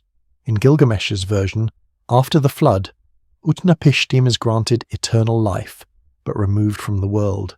He dwells at the mouth of the rivers, far beyond the reach of humankind. Immortality is exiled. The knowledge of the gods is preserved, but inaccessible. This detail feels like a commentary on the King List itself. The divine ages are recorded, but sealed behind the wall of the flood. Humanity can read, but never return. The Sumerians seem to accept this distance with a quiet kind of wisdom. Their rituals were not attempts to conquer the divine, but to harmonize with its absence. They performed daily acts of remembrance, burning incense, reciting names, tracing symbols in the air, so that even in forgetting they would forget faithfully. The King List was the master pattern for this ritual memory, a text to be repeated, not understood, its rhythm aligning the reader with the pulse of eternity. It is tempting to see this as superstition, but perhaps it is more profound than that. Modern scholars see time as linear, measurable, and cumulative. The Sumerians saw it as relational, woven between heaven and earth, held in balance by ritual remembrance. To lose that balance was to invite another flood, another collapse of meaning. In a way, they anticipated the fragility of knowledge long before our libraries and networks existed. They knew that civilizations do not die when their buildings fall, they die when their memory dissolves. That awareness seeps through every layer of their mythology. Even Enki, the god of wisdom, fears the silence that follows forgetting. In the Eridu Genesis, he defies the assembly of gods by warning Zeus-Sudra of the flood, whispering the secret through a wall of reeds so that knowledge might survive. The scene is intimate, almost human, a god anxious that the world will lose its song. It suggests that the preservation of memory is not only humanity's duty, but the gods' desire as well. When we hold the King List today, we participate in that same act of defiance. We become the wall of reeds, carrying whispers across the flood of millennia. The text's endurance is itself a miracle. It survived conquest, translation, and burial. It crossed languages and empires. It outlived its own gods, and yet its refrain remains unchanged. Kingship descended from heaven. But perhaps that phrase means something different now. Perhaps heaven is not a place above, but a state of awareness, a higher rhythm that occasionally re-enters the world through inspiration, insight, or remembrance. When the Sumerians said kingship descended, they might have meant that consciousness itself deepened, that humanity for a moment remembered how to live in alignment with the stars. If so, then each age of awakening, the Renaissance, the Enlightenment, the digital era, is another descent, another pulse of that same cosmic pattern. The King List is not just a record of Sumerian kings, but of epochs when humanity remembered what it was meant to be. Between those ages lie floods, dark intervals of amnesia, when the bond between heaven and earth grows faint. The Sumerians did not fear these floods, they prepared for them. They buried their knowledge in clay, knowing that clay endures when empires do not. Each tablet was a small ark carrying fragments of memory through the waters of time. They trusted that one day someone would uncover them, and in reading would restore the link once more. And so we read. We trace the wedge-shaped letters, we speak the names of forgotten kings, and we realize that their story has never truly ended. The flood has passed, but the memory remains, waiting to descend again when the world grows quiet enough to listen. Perhaps that is the truest legacy of the King List. Not the myth of divine rule, but the conviction that memory itself is divine, that every act of remembrance, however small, keeps the cosmos from unravelling. In that sense, we are all its scribes now, guardians of the pattern, writing in new forms, new media, new clay. Each time we ask where we came from, each time we wonder what was lost before the flood, we echo those first Sumerian voices whispering in the language of stars and rivers.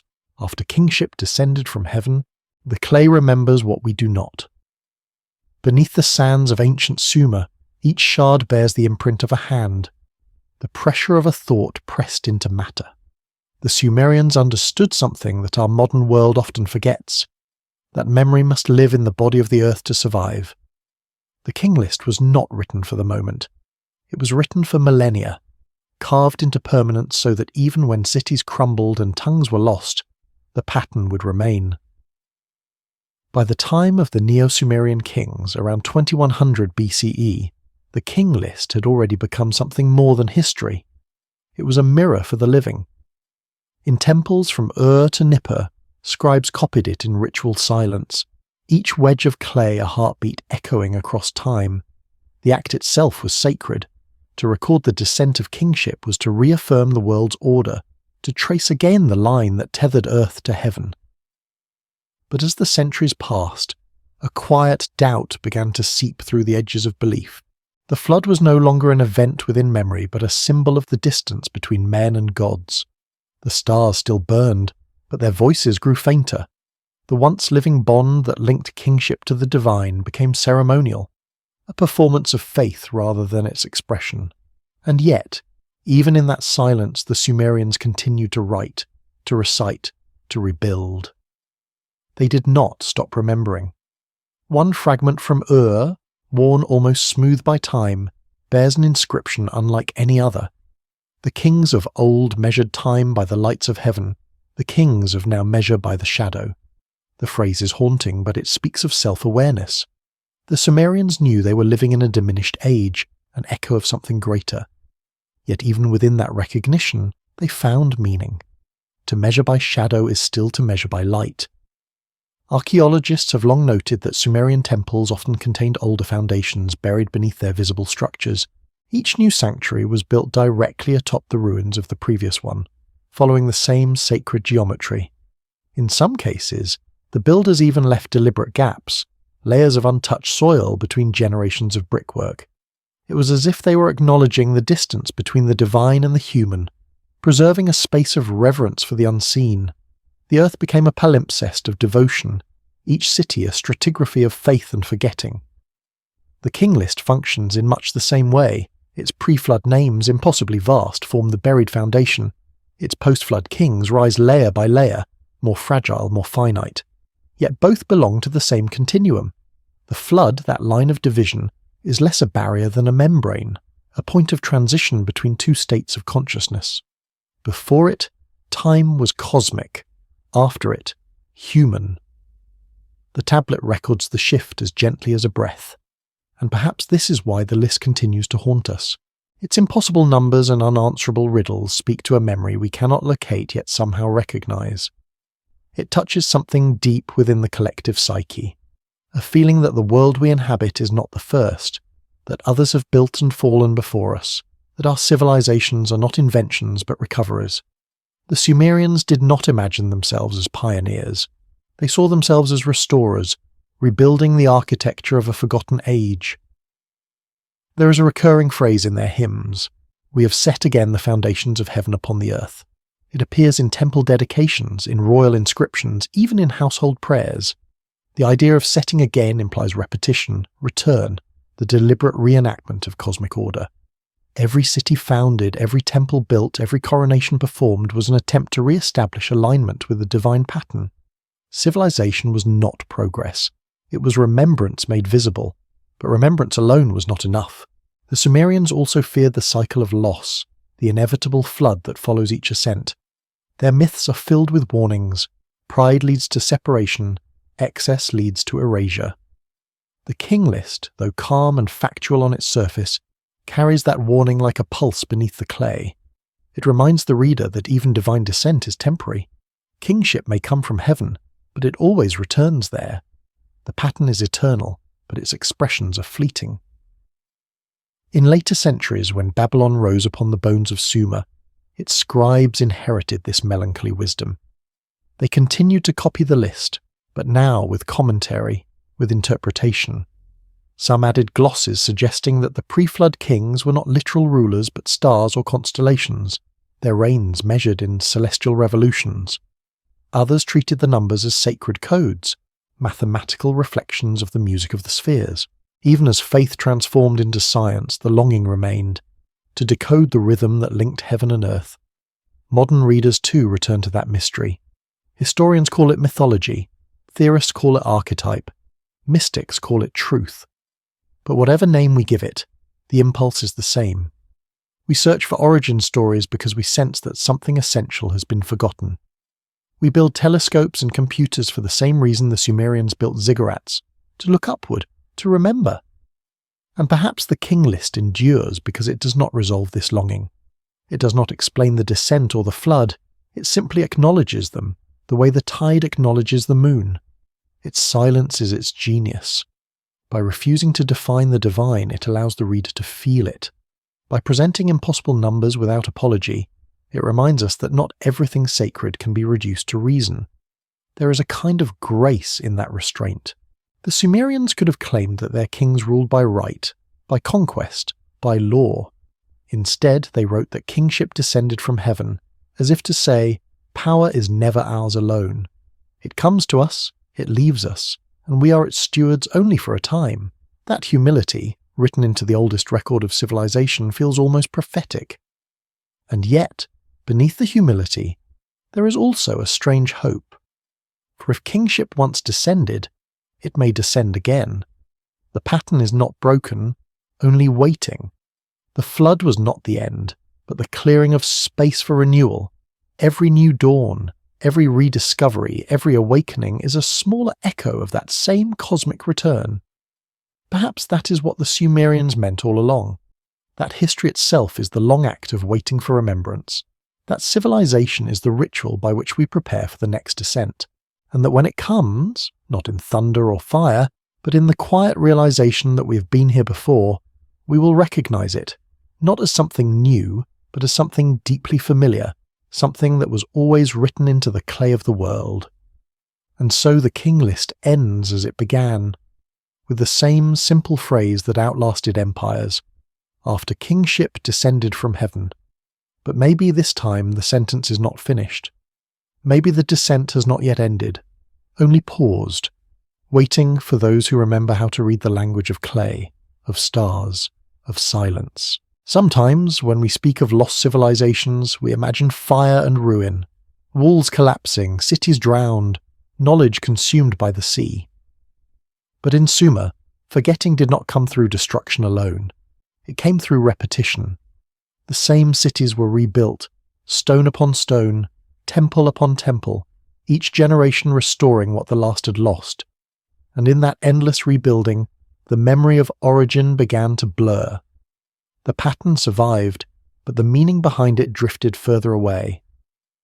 The Sumerians must have sensed this, their hymns grow increasingly introspective with time, their myths turning inward toward questions of purpose and mortality. Where their ancestors had spoken confidently of gods walking among them, later poets asked why the gods had left and whether they ever truly would return. The Sumerian King List, copied again and again in this age of spiritual fatigue, began to feel like both record and lament, a reminder of how far humanity had fallen from the luminous order that once governed the world. The city of offers one of the clearest glimpses into this paradox. Beneath its ziggurat, archaeologists discovered burial chambers lined with gold, lapis lazuli, and delicate silver lyres, the remnants of a royal court that treated death not as an ending, but as a continuation of kingship. Each ruler was entombed with servants, chariots, and offerings, as though they expected to reign beyond the horizon of life. The flood may have separated heaven and earth, but in death they sought to cross it again. The lyres found in those tombs still carry traces of the strings that once trembled in the desert air. Their carvings show a bull-headed figure, half human, half divine, holding the instrument as if summoning memory itself. Some scholars see in this image a vestige of the pre-flood kings, beings whose voices bridged realms. Others call it metaphor. Yet the music remains, silent but visible, carved in gold, a symbol of a civilization still trying to recall the tone of eternity. Even the architecture of speaks of this longing. The ziggurats' ascending terraces were more than steps. They were stages of memory. The lowest represented the realm of man, the middle, the domain of the sky, the highest, the invisible plane where the gods once walked. To climb its summit was to reenact the original descent in reverse, to rise toward the lost heaven through the act of remembrance. Priests ascended at dawn, reciting ancient hymns whose words had already grown half forgotten. Perhaps the rhythm mattered more than the meaning. Perhaps the act of recitation itself kept the world aligned. In that same age, a new form of kingship emerged, one both divine and political. The ruler was no longer seen as a god himself, but as the keeper of divine law, chosen for his ability to remember what others had forgotten. The Code of Ur-Nammu, the earliest known law code, opens with a declaration not of conquest, but of restoration. When An and Enlil had given kingship to to bring order to the land, then I, Ur-Nammu, established justice. It is a continuation of the same cosmic grammar. The king's authority does not originate from power, but from alignment.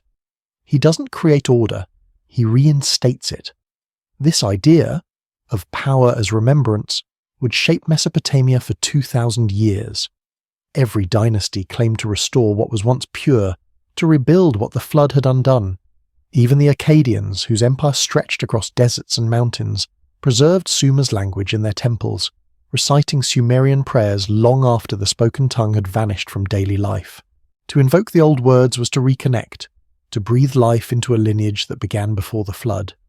And perhaps that was the hidden purpose of the King List, to remind each generation that the legitimacy of the present depends upon the memory of the divine past. Its strange cadence, those endless successions of names and numbers, was less a record of events than a ritual of belonging.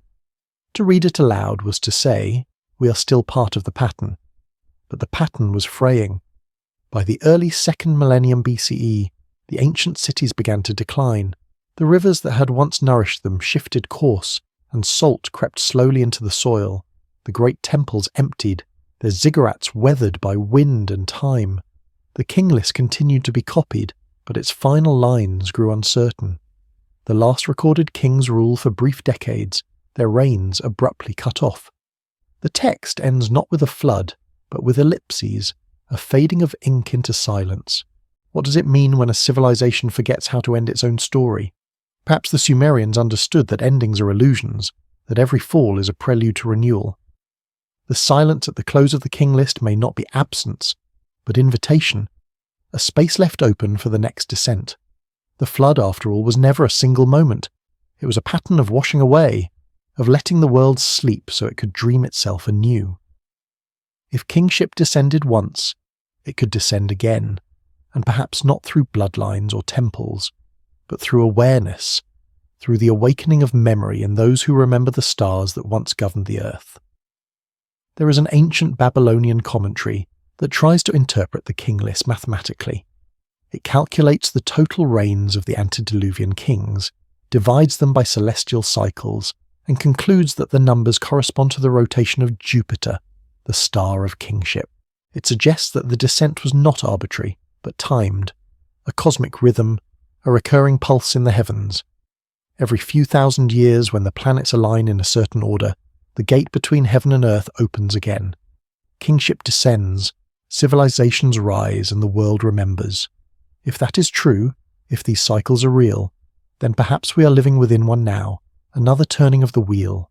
We too are builders of towers, watchers of stars, dreamers of origin. We resurrect ancient texts, reanimate forgotten myths, and name our machines after the gods. We look to the heavens again, not with prayer but with curiosity, and maybe that too is remembrance. The Sumerians believed that to remember was to participate in the divine, to forget was to fall into chaos. But remembering does not mean preserving facts. It means reviving harmony, recognizing the pattern, listening for the rhythm that underlies the silence of the world. Perhaps that is what the King List was always meant to teach, that history is not a record but a ritual, that each civilization, no matter how new, is part of a continuum of remembrance stretching back to before the flood. And that somewhere, hidden in the slow turning of the stars, the descent is already beginning again. So the question lingers, as it must, when kingship descends once more, from the sky, from the past, from within, will we know how to receive it? Or will we mistake it, as we always have, for something merely human? Night in ancient Sumer was never entirely dark. The stars were too many, the fires too constant, the temples always alive with oil lamps flickering like slow constellations. From the ziggurats of Uruk and Eridu, priests looked upward not in awe but in familiarity. They charted the sky as one reads an ancient text, knowing that its language was older than words. The heavens were not decoration to them. They were a ledger, a celestial king list written in light. It is said that the priests of Nippur recorded every visible movement in the night sky for centuries. Their observations passed from father to son, from apprentice to master. And in the patterns they traced, they found what seemed like confirmation, the same cycles repeating endlessly. Just as kingship descended and withdrew, the stars too vanished and returned. The flood in the sky mirrored the flood on earth, constellations drowning below the horizon, only to rise again in another season, renewed. To the Sumerian mind, this repetition was not monotony but mercy. The cosmos did not forget. Everything that fell would rise again. The stars, the rivers, even kings, all obeyed the same pulse. The King List, in its deliberate symmetry, was an attempt to translate that cosmic rhythm into the human world. Yet somewhere along the line the meaning shifted. The cycles grew heavier, each return seemed smaller than the last. The luminous kings of the old age became mortal rulers bound to soil and taxation. Heaven, once intimate, became remote. And still they looked up. Even as their temples decayed, they maintained their calendars, observing eclipses and conjunctions with a precision that would not be equalled for thousands of years. The Sumerians were not merely astronomers, they were archivists of time itself. Each observation was a reminder that the gods had once walked the earth and might, under the right alignment, walk again. The King List was both their memory and their prophecy. The very act of naming stars mirrored the naming of kings. Both imposed order upon infinity, Both gave shape to chaos through remembrance, and both, inevitably, faded back into silence. In one hymn to Enlil, the chief of the gods, the scribe writes, "He counts the stars as kings, and the kings as stars. He crowns and extinguishes as he wills." It is a verse that collapses heaven and history into one act of divine breath. But what happens when the breath pauses? When the pattern halts mid-turn? The late Sumerian texts grow strangely quiet about the descent of kingship. Their focus shifts from the gods' return to human endurance. "We will build again," one priest writes after a devastating flood, "for memory is the law of heaven." It is a simple sentence, but within it lies a deep transformation. The burden of continuity has moved from gods to men. Humanity itself has become the vessel of remembrance. Perhaps that is why the Sumerians turned increasingly toward the written word. In the absence of divine voice, clay became the medium of the sacred. The act of writing replaced the act of hearing. What once descended as sound now descended as script. The King List's endurance, its ability to cross centuries, empires, and languages, proves that they succeeded. They gave the divine memory a body it could not lose, baked earth. Even so, one cannot help but wonder whether they sensed what they were truly preserving. Did they know that future eyes, from distant ages, would one day read those same lines and feel the same trembling recognition?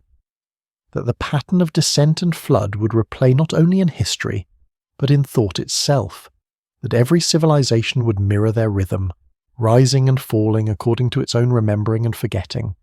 The story of the King List is the story of this rhythm.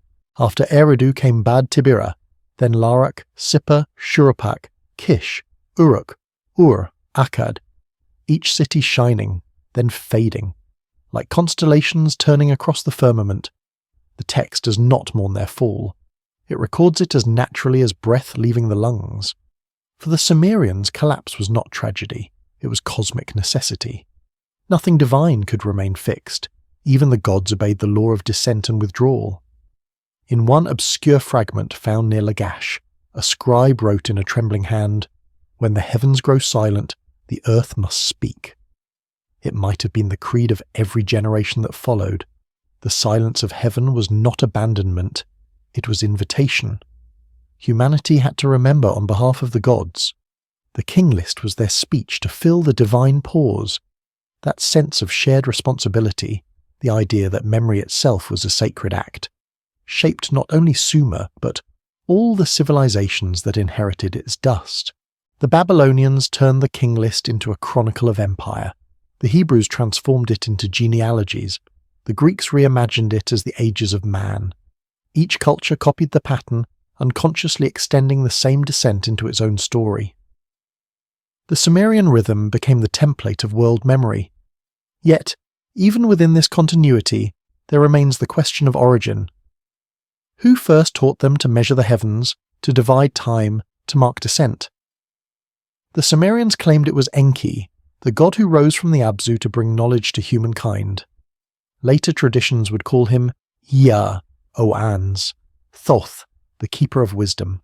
Always the same figure, emerging from the waters after the flood, bearing light in his hands.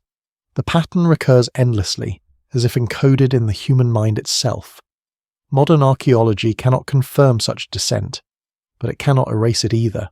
The precision of Sumer's astronomy, their sudden mastery of agriculture, writing, metallurgy, all seem to appear fully formed, as though inherited rather than invented. History offers explanations of diffusion, adaptation, necessity. But beneath those explanations lies a quiet dissonance, an unspoken recognition that something in the Sumerian beginning does not fit the linear model of progress. It feels too abrupt, too complete, as if kingship had indeed descended. To read the King List today is to confront that unease. We see ourselves reflected in it. Our own civilizations, too, believe in progress yet live haunted by the sense of decline. We build towers to reach the heavens again, skyscrapers instead of ziggurats, but the impulse is the same. We map the stars, we send machines into the sky, we seek contact, descent, remembrance. We may call it science now, but it is still the same old prayer whispered in another language. Return to us. The Sumerians, for all their gods and myths, might have understood this better than we do. They knew that memory and creation are twins, that to name something is to sustain it. The King List endures because we continue to read it, and in doing so, we keep the pattern alive. Each word spoken aloud becomes another descent, another spark of the divine returning through the clay. And perhaps that is why the final line never truly ends. It waits, as it always has, for the next scribe, the next civilization, the next awakening. After kingship descended from heaven, the last light of Sumer faded quietly, not with collapse, but with absorption. Its cities did not vanish. They were inherited, repurposed, renamed.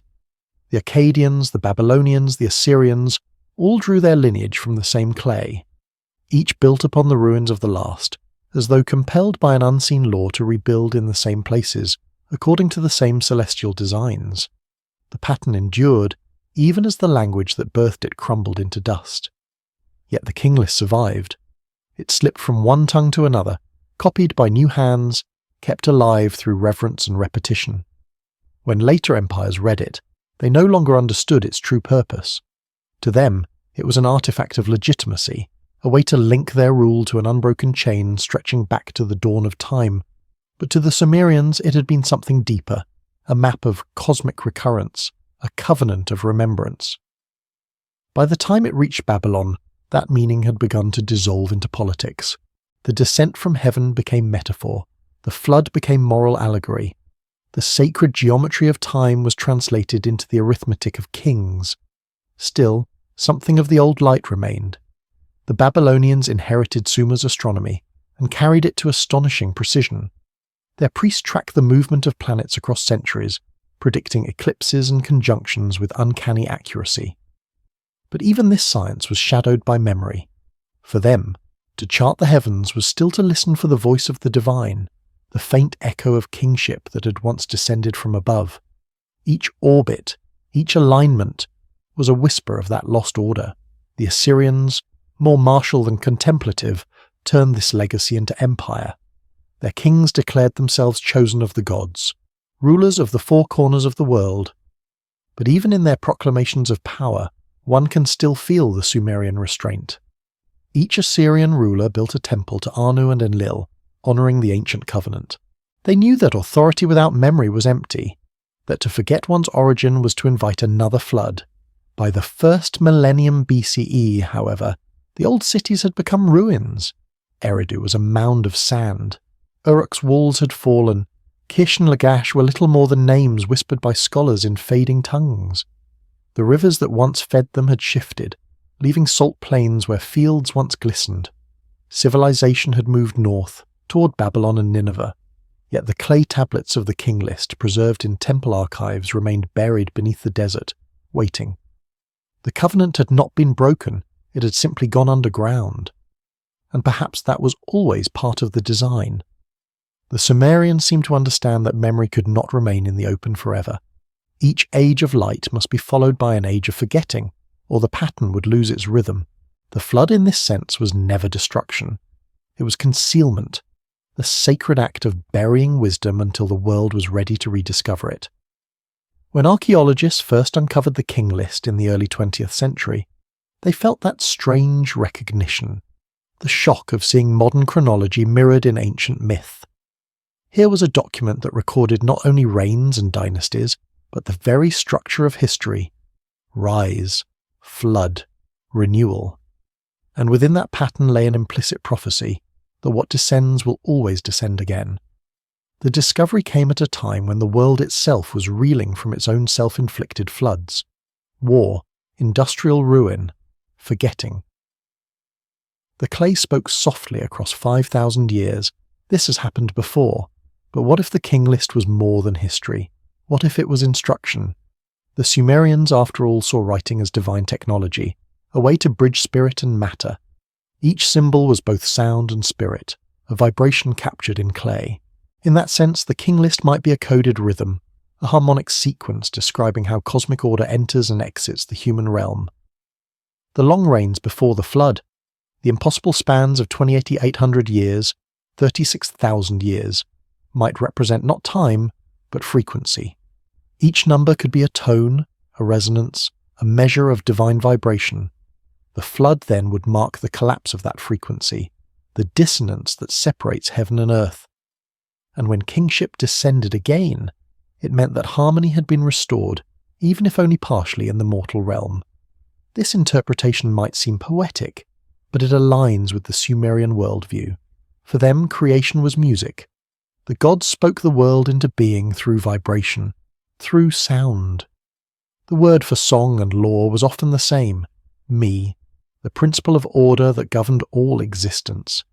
If that is so, then perhaps the King List is itself a song, a hymn disguised as a chronicle, written not to describe history but to maintain it. Each repetition of its refrain, after kingship descended from heaven, is an invocation, a retuning of the world to its divine frequency. To copy it, to read it, even to remember it, is to participate in that act of resonance. It is said that when Enheduanna, high priestess of Ur, and the world's first known author, composed her hymns to Inanna, she did so by reciting from memory the ancient formulas of descent and restoration. Her voice, recorded in clay, echoes the same rhythm as the King List. The great bond between heaven and earth is set in motion again, she wrote. What was hidden is made visible. What was silent now speaks. Perhaps she understood that all art, all writing, all remembrance is a form of descent, that the divine continues to speak through human creation. When the last Sumerian temple fell silent, when the last priest extinguished the flame upon the altar, perhaps the gods did not leave. Perhaps they simply changed their language. The clay became paper, the ziggurat became observatory, the hymn became history. Kingship continued to descend, though not as crowns or thrones, but as insight, as flashes of recognition in the minds of those who still look to the heavens for meaning. The King List, then, is not a relic of superstition. It is a message across epochs, whispering the same truth in different tongues, that civilization is not invention but remembrance, that time is not progress but recurrence, and that humanity's greatest task is to remember what it once knew before the flood. When one stands before those ancient tablets today, beneath museum glass, there is an almost imperceptible hum in the air, a sense that the clay still carries the vibration of the hands that shaped it. Perhaps that is not imagination. Perhaps the song still lingers, inaudible but alive, waiting for another age to hear it again. And maybe, when that day comes, when the stars align and memory descends once more, we will realize that kingship never truly left. It merely sank beneath the waters of forgetting, waiting, as it always has, to rise again. There are certain artifacts that do not merely endure time, they seem to contain it. The Sumerian King List is one of them. To hold its translation, to trace the sequence of names across millennia, is to feel time compress. Eridu, Kish, Uruk, Ur, they no longer appear as places but as phases of a single breath. The list is both map and mirror, tracing a civilization's heartbeat from divine to human, from infinite to finite, from memory to amnesia. By the time of the late Babylonian period, the King List had become an inheritance more symbolic than sacred. Scholars of the Great Library at Nineveh copied it alongside astronomical tables and incantation texts, treating it as one more record in the grand archive of knowledge. But even in that pragmatic setting, its rhythm retained a strange power. The scribes wrote its refrain with reverence. Then kingship descended from heaven. As just each time they did, they were echoing the same gesture made thousands of years earlier in Eridu, pressing meaning into clay, anchoring eternity in matter. Perhaps they sensed, as the Sumerians had, that the true function of writing was not to preserve information but to preserve alignment. For every inscription, every list, every prayer carried an invisible geometry, an attempt to mirror the order of the heavens. The King List, in this way, was both document and diagram. Its sequence of descent, flood, and renewal formed a cycle as precise as any planetary orbit. In that later age, as empires expanded and religions multiplied, the old cosmic language began to fracture. The gods who once ruled together became separate, individualized, moralized. The flood, once seen as a reset of cosmic order, turned into divine punishment, and kingship, once descending from heaven, now claimed its legitimacy from the will of men. The sacred memory became history. History became narrative. Yet the echo persisted, buried like a seed beneath the weight of interpretation. The Assyrian scribes, perhaps unknowingly, helped preserve that seed. In their libraries, side by side with hymns to Ishtar and lists of eclipses, lay the ancient Sumerian texts, carefully recopied, their languages glossed line by line. It was here, in the palace of Ashurbanipal, that the first scholars of a future age would rediscover the King List. They would pull its fragments from the ruins, piece by piece, and once more read the words that had defined the earliest dawn of civilization. In that rediscovery, the old cycle turned again. Yet what fascinates most about the King List is not its persistence, but its silence. For all its precision, it tells us nothing of what those first kings were like. No victories, no decrees, no monuments, only their names, their reigns, and the knowledge that they ruled before the flood. It is a history without history, a memory stripped of narrative. That silence may be deliberate. To the Sumerians, names alone contained essence. To name was to call something into being. To list was to maintain existence. By recording the divine kings, they ensured that even if all else was lost, the pattern itself would not fade. Modern archaeologists reading the list find in its structure echoes of something uncannily modern. A data set, a sequence of coded values. Its precision suggests a purpose beyond myth. Could the list have been designed as a record of cycles, cosmic or geological, encoded in the guise of royal succession? The total of 200 years before the flood, divided across 10 kings, may represent not lifespan but era. Each reign could mark the interval between great celestial alignments, or perhaps between world renewals, moments when the boundary between heaven and earth thinned and knowledge once again descended. Such ideas sit uneasily within modern history, yet the clay itself seems to invite them. The Sumerians, after all, were not naive storytellers. They were scientists of pattern, cartographers of the invisible. They measured the world in symmetries, sky mirrored in water, temple mirrored in star. To them, myth and mathematics were not opposites but expressions of the same truth. The King List is their perfect synthesis. Number as poetry, poetry as order. In the centuries after the fall of Sumer, this synthesis fragmented. The Babylonians would refine the numbers, the Hebrews would inherit the flood, the Greeks would inherit the philosophy, but none would preserve the unity. The descent became dogma, the flood became moral, the list became allegory. The original language, the language that spoke in rhythm and symbol, where each word corresponded to the turning of the heavens, fell silent. Yet silence does not mean absence. Beneath that stillness, the old knowledge seems to hum like a note held too long to hear. Even now, when we read the King List, that hum awakens. We feel the impossible stretch of time, kings ruling for thousands of years, lives spanning epochs. We know it cannot be literal, yet something within us accepts it instinctively, as if the ancient rhythm still resonates. Perhaps we recognize unconsciously the pattern it encodes. The flood too feels familiar. Each age believes it is the first to face erasure, yet the King List reminds us that forgetting is the oldest law. Civilization is not a steady climb but a heartbeat, expanding and contracting with memory. What we call progress may only be the rediscovery of what was buried.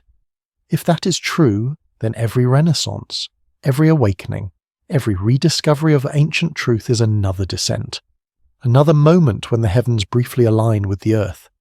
The Sumerians might have called such moments the return of kingship. We call them revolutions, enlightenments, golden ages. The names change, but the pattern remains the same, and perhaps this is why the King List still speaks to us, though its context has vanished. It tells us that our age too stands between flood and descent, that what we think of as new, the birth of knowledge, the mapping of stars, the quest for immortality, are not beginnings but echoes. The pattern has never stopped. It only hides, waiting for us to remember the rhythm. Somewhere in a museum, under glass, the King List rests.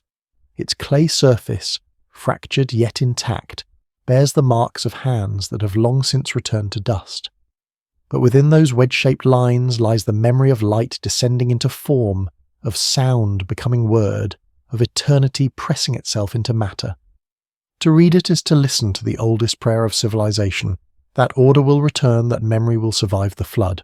And when the next flood comes, whatever form it takes, whether of water or of silence, it will carry that same refrain forward. After kingship descended from heaven, not as an ending, but as a beginning waiting to be remembered. The rediscovery of the Sumerian King List in modern times is often told as a story of archaeology, of spades and soil, of museum curators and cuneiform experts. But beneath that surface lies another story, less visible yet more profound, the story of remembering itself.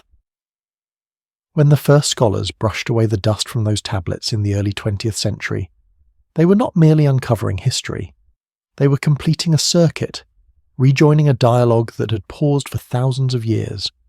For what is archaeology, if not the modern expression of the same impulse that built the ziggurats, to ascend through the debris of time toward some forgotten alignment with the heavens? Each excavation is an act of faith, a small defiance against the flood of forgetting. And when the wedge-shaped signs of the King List were first deciphered, that faith found its reward, the realization that human civilization, in its earliest memory, saw itself not as a beginning but as a continuation. The scholars were struck by the precision of it. Here was a document older than any known chronicle, listing rulers who reigned for tens of thousands of years, an absurdity to modern logic, yet written with mathematical confidence. The temptation was to dismiss it as myth, but some could not shake the feeling that it encoded something deeper. Samuel Noah Kramer, who spent his life translating Sumerian texts, once described the King List as a monument to memory itself, a bridge between the divine and the historical. Even in his academic caution, there was wonder. What kind of civilization begins its story not with creation, but with descent? Not with emergence, but with return. The Sumerians, it seems, did not see themselves as inventors of culture, but as heirs to a legacy. Kingship descended from heaven, they wrote, not was given, not was created, but descended. A vertical motion, as if civilization itself were a light falling through the layers of time. To modern readers, this inversion of origin feels alien. We think of progress as upward, as ascent. The Sumerians thought of it as remembrance, a recovery of what had once been lost. In that sense, their worldview was not primitive at all, but cyclical, recursive, aware that knowledge and forgetting dance in eternal rhythm. Their flood was not punishment, it was purification, the necessary forgetting before renewal. As the King List passed through later cultures, this idea began to fragment. The Babylonians turned descent into divine favour, the Hebrews transformed the flood into moral reckoning, and the Greeks recast the ancient kings as heroes. Each translation reshaped the pattern, but none erased it completely.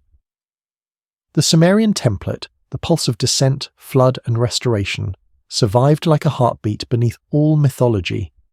Even today it persists in our stories of apocalypse and rebirth, of lost golden ages and future utopias.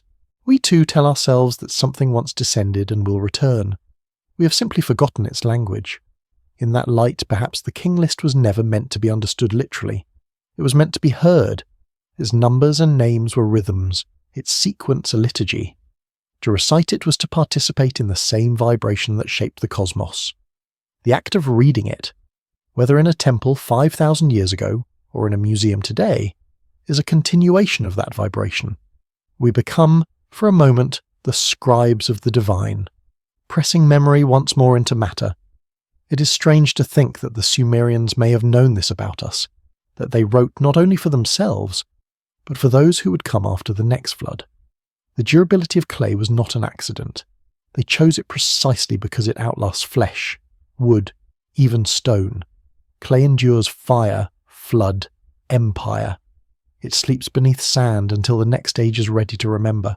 The King List, then, is not just a text. It is a time capsule of consciousness. Perhaps that is why its silence feels so alive. When we look at those tiny wedge marks, we sense intention behind them, a kind of waiting. It is as if the tablet itself expects to be read, not once but again and again, by civilizations yet unborn. The flood may erase memory, but it also guarantees rediscovery. The King List is both victim and survivor of that cosmic rhythm. Even the numbers themselves seem to hum with meaning. 200 years before the flood. 10 kings, 10 reigns, 10 cycles. In the language of astronomy, the number corresponds roughly to one full precessional rotation of the Earth's axis, the Great Cosmic Year. Was this coincidence? Or did the Sumerians somehow know that the heavens themselves turn in vast repeating epochs? Some modern researchers suggest that the King List might encode precisely this awareness, a symbolic record of cosmic time, where each king represents not a man but an age of alignment between heaven and earth. If so, then the flood would mark the closing of one cosmic year and the dawn of another. The descent of kingship would signify the re-entry of divine harmony into the new age, a recalibration of the bond between sky and soil. In that reading, the King List is not mythology at all. It is cosmology, rendered in human language. The Sumerians may have seen themselves not as the first civilization, but as the most recent manifestation of an older order, one that rises whenever the heavens and earth once again move in tune. The more we learn about the ancient world, the less impossible this seems. The astronomical alignments at Göbekli Tepe, the submerged ruins off India's coast, the megalithic calendars of Egypt and Peru, all speak of civilizations deeply aware of cosmic cycles long before recorded history. Perhaps the Sumerians were their inheritors, the ones who remembered enough to write it down. And the King List, far from fantasy, may be the final echo of a truth the flood could not erase. Even now, in our age of satellites and telescopes, we are haunted by the same rhythm. We measure time by the same stars, we speak of golden ages and renewals, of endings and beginnings. The flood has changed its form. It comes as information now, as noise and speed and forgetting, but its nature is the same, and still we search for descent. We wait for the next return of kingship, the next alignment of the visible and the invisible. In the quiet between these thoughts, one might imagine the clay whispering across time, not words exactly, but intention. The feeling that what has been remembered once will be remembered again. The Sumerians understood this. That is why their King List does not end. It trails into silence, its last names fading as if awaiting completion. Perhaps we are meant to finish it. Perhaps every civilization is another line in that eternal ledger, another echo of the descent. And when our own age is buried and the flood of forgetting passes over us, maybe somewhere, beneath the silt in the dark quiet of the earth, our tablets too will wait. And someday, when the next hands uncover them, they will trace our names, our years, our dreams, and read the same refrain that has bound heaven to earth since the beginning of a memory, after kingship descended from heaven. The King List has always felt less like a document and more like a threshold, something that exists between states of knowing. To read it is to stand between the visible and the invisible, between archaeology and dream. Every line seems to speak of something half-remembered, a world that once existed not in imagination, but in another layer of time. The Sumerians themselves may have thought of time differently from us, not as a river flowing forward, but as a spiral winding inward and outward at once. To them the past was not gone, it was above, revolving slowly until it aligned again with the present. Kingship in this vision did not simply descend once, it continues to descend again and again whenever the world becomes ready to receive it. Perhaps this is why they were so careful with the act of inscription. Writing was not merely to record, but to invoke. Every wedge pressed into clay was a reassertion of a harmony, a way to anchor the celestial pattern in the material world. When they listed the kings, Alulim, Alalgar, Enmenluana, Enmengalana, Dumuzid, Ensipadzidana, they were not chronicling history, they were reawakening it. Those names were tones in a scale, frequencies that once resonated with the divine. To speak them aloud was to let the pattern vibrate again. Modern readers may find this strange, yet even now, when we name things, stars, storms, children, we participate in the same ancient magic. To name is to give meaning, to remember that meaning is not static but alive. The Sumerians understood this intimately. They knew that names endure longer than monuments, because language lives where stone crumbles.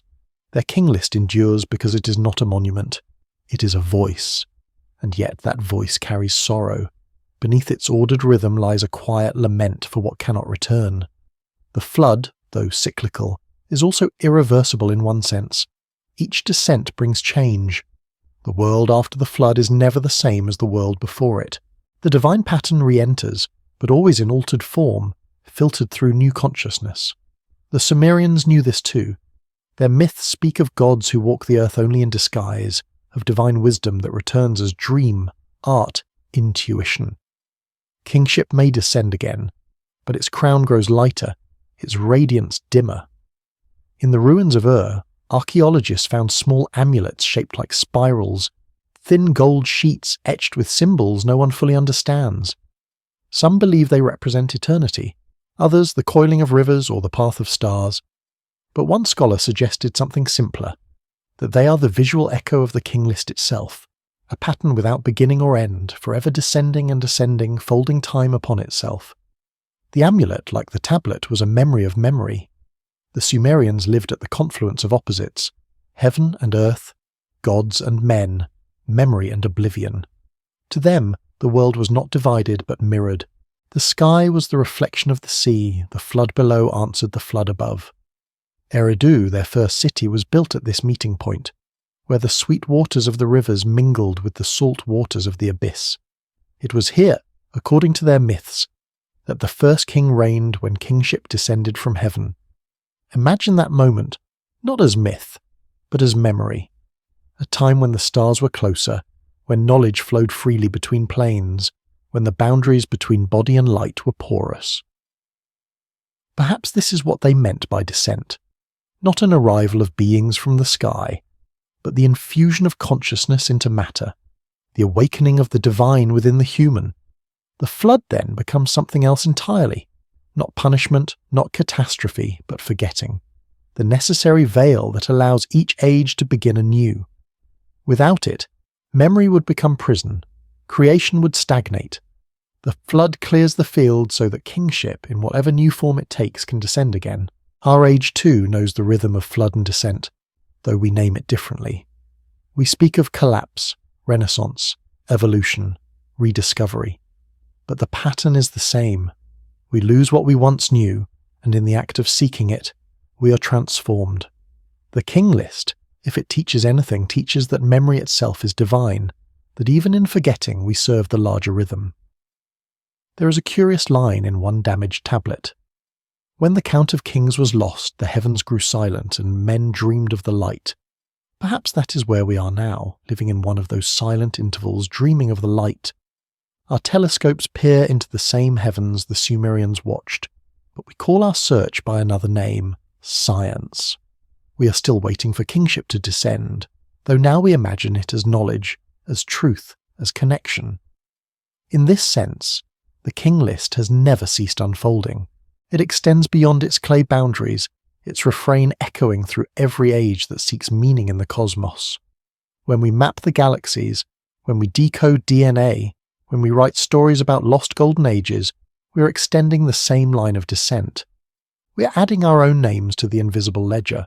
The Sumerians may have suspected this. Their worldview was not isolated, it was universal. They saw themselves as part of a continuum stretching across heavens and eras. Each act of writing, each act of remembrance, was a thread in the great tapestry of recurrence. The flood might wash away the visible threads, but the pattern beneath remained. It could be revealed again whenever consciousness was ready. That readiness, the moment of remembrance, was to them the true meaning of kingship. It had little to do with rule or empire. It meant harmony, the restoration of cosmic order through awareness.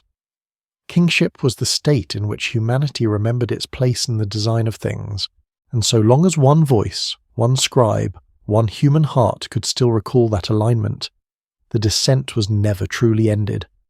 Perhaps that is why the King List ends so abruptly. It does not conclude because its purpose is ongoing. It is not a closed story, but an open one, forever awaiting its next verse. Its silence is not emptiness, it is expectation. And now, thousands of years later, the clay lies under museum lights, its language deciphered, its meaning half-guessed. But maybe that's enough, for even misunderstanding is a kind of memory, another way of keeping the rhythm alive. The act of reading it now, of wondering who the first kings were and what they meant by heaven, is itself a form of participation, a modern ritual of descent. When kingship descends again, it may not wear crowns or carve laws in stone. It may come as awareness, a quiet recognition that every civilization, every life, is part of the same eternal return. The flood, too, will come, and it will take what it must.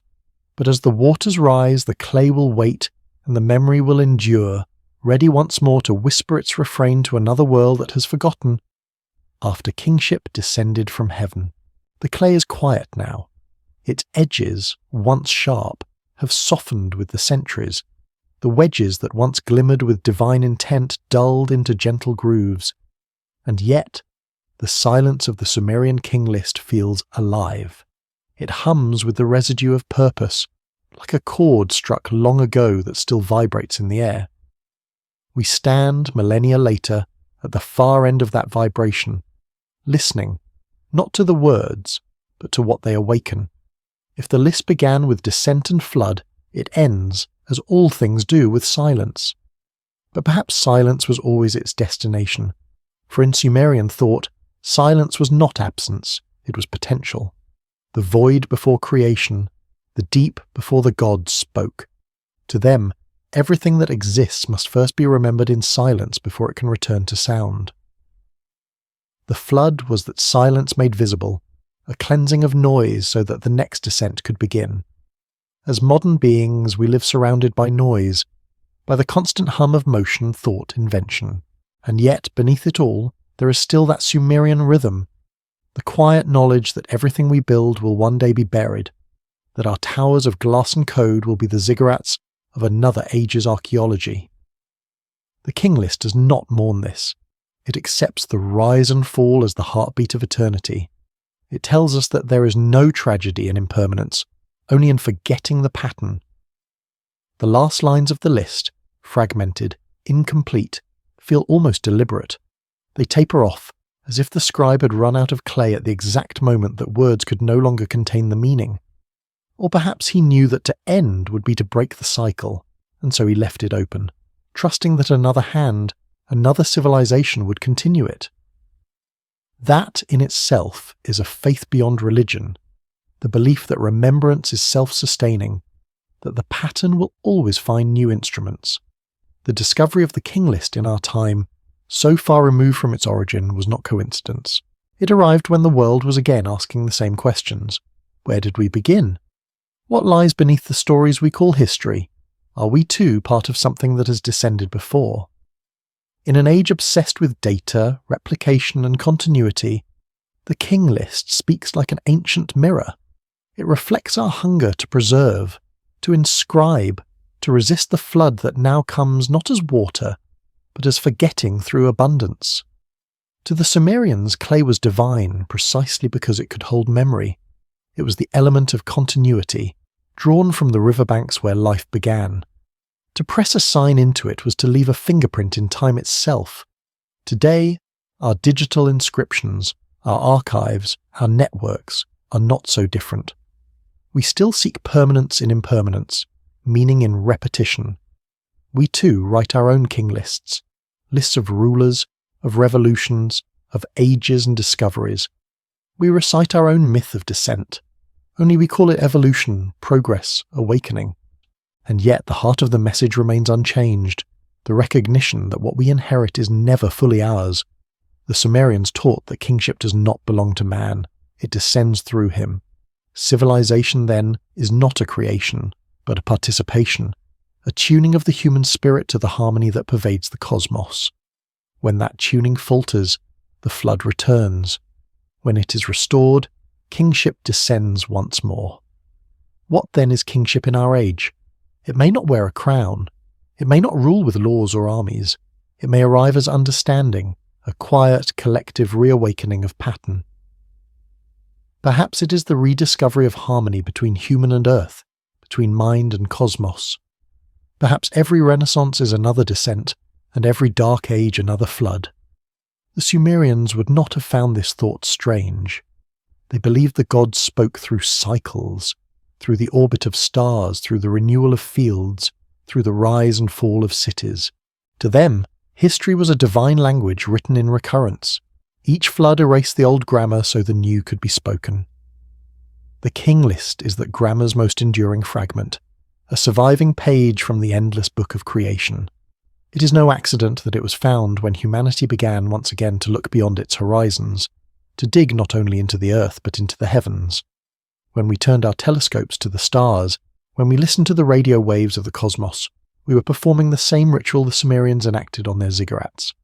We were calling to the sky, asking the same question written on their clay: will kingship descend again? And perhaps, in a way, it already has. Not as beings in fire or light, but as awareness, as the slow, steady recognition that consciousness itself is the bridge between heaven and earth. The descent is not an arrival from the outside, it is an awakening within. Every act of understanding, every moment of beauty, every gesture of remembrance is a spark of that ancient descent renewed. When the Sumerians pressed their symbols into clay, they were not merely recording names, they were performing resurrection. Each line brought the divine past into the present, allowing eternity to breathe again through mortal hands. We do the same, in our own way, whenever we write, create, or remember. The flood may come, but so long as we write, so long as we remember, the descent will always return. And so, the King List is not history. It is prophecy fulfilled in every age. It reminds us that no beginning is final, and no ending absolute. The flood is the pause, descent is the renewal. Between the two, civilization dreams itself into being again and again. When you stand before the tablet, small, broken, unassuming, it does not demand belief. It only asks that you listen. Beneath its cracked surface, beneath its ancient dust, lies the same question that has followed humanity since the dawn of memory. What if all of this has happened before? And what if it must? The Sumerians would have smiled at that thought. They would have said, "It is not repetition, it is rhythm, and rhythm is how eternity remembers itself. So let the flood come, and let it pass. The clay will remain, waiting for the next dreamer to trace the same refrain in a new form, beneath a new sky, after kingship descended from heaven.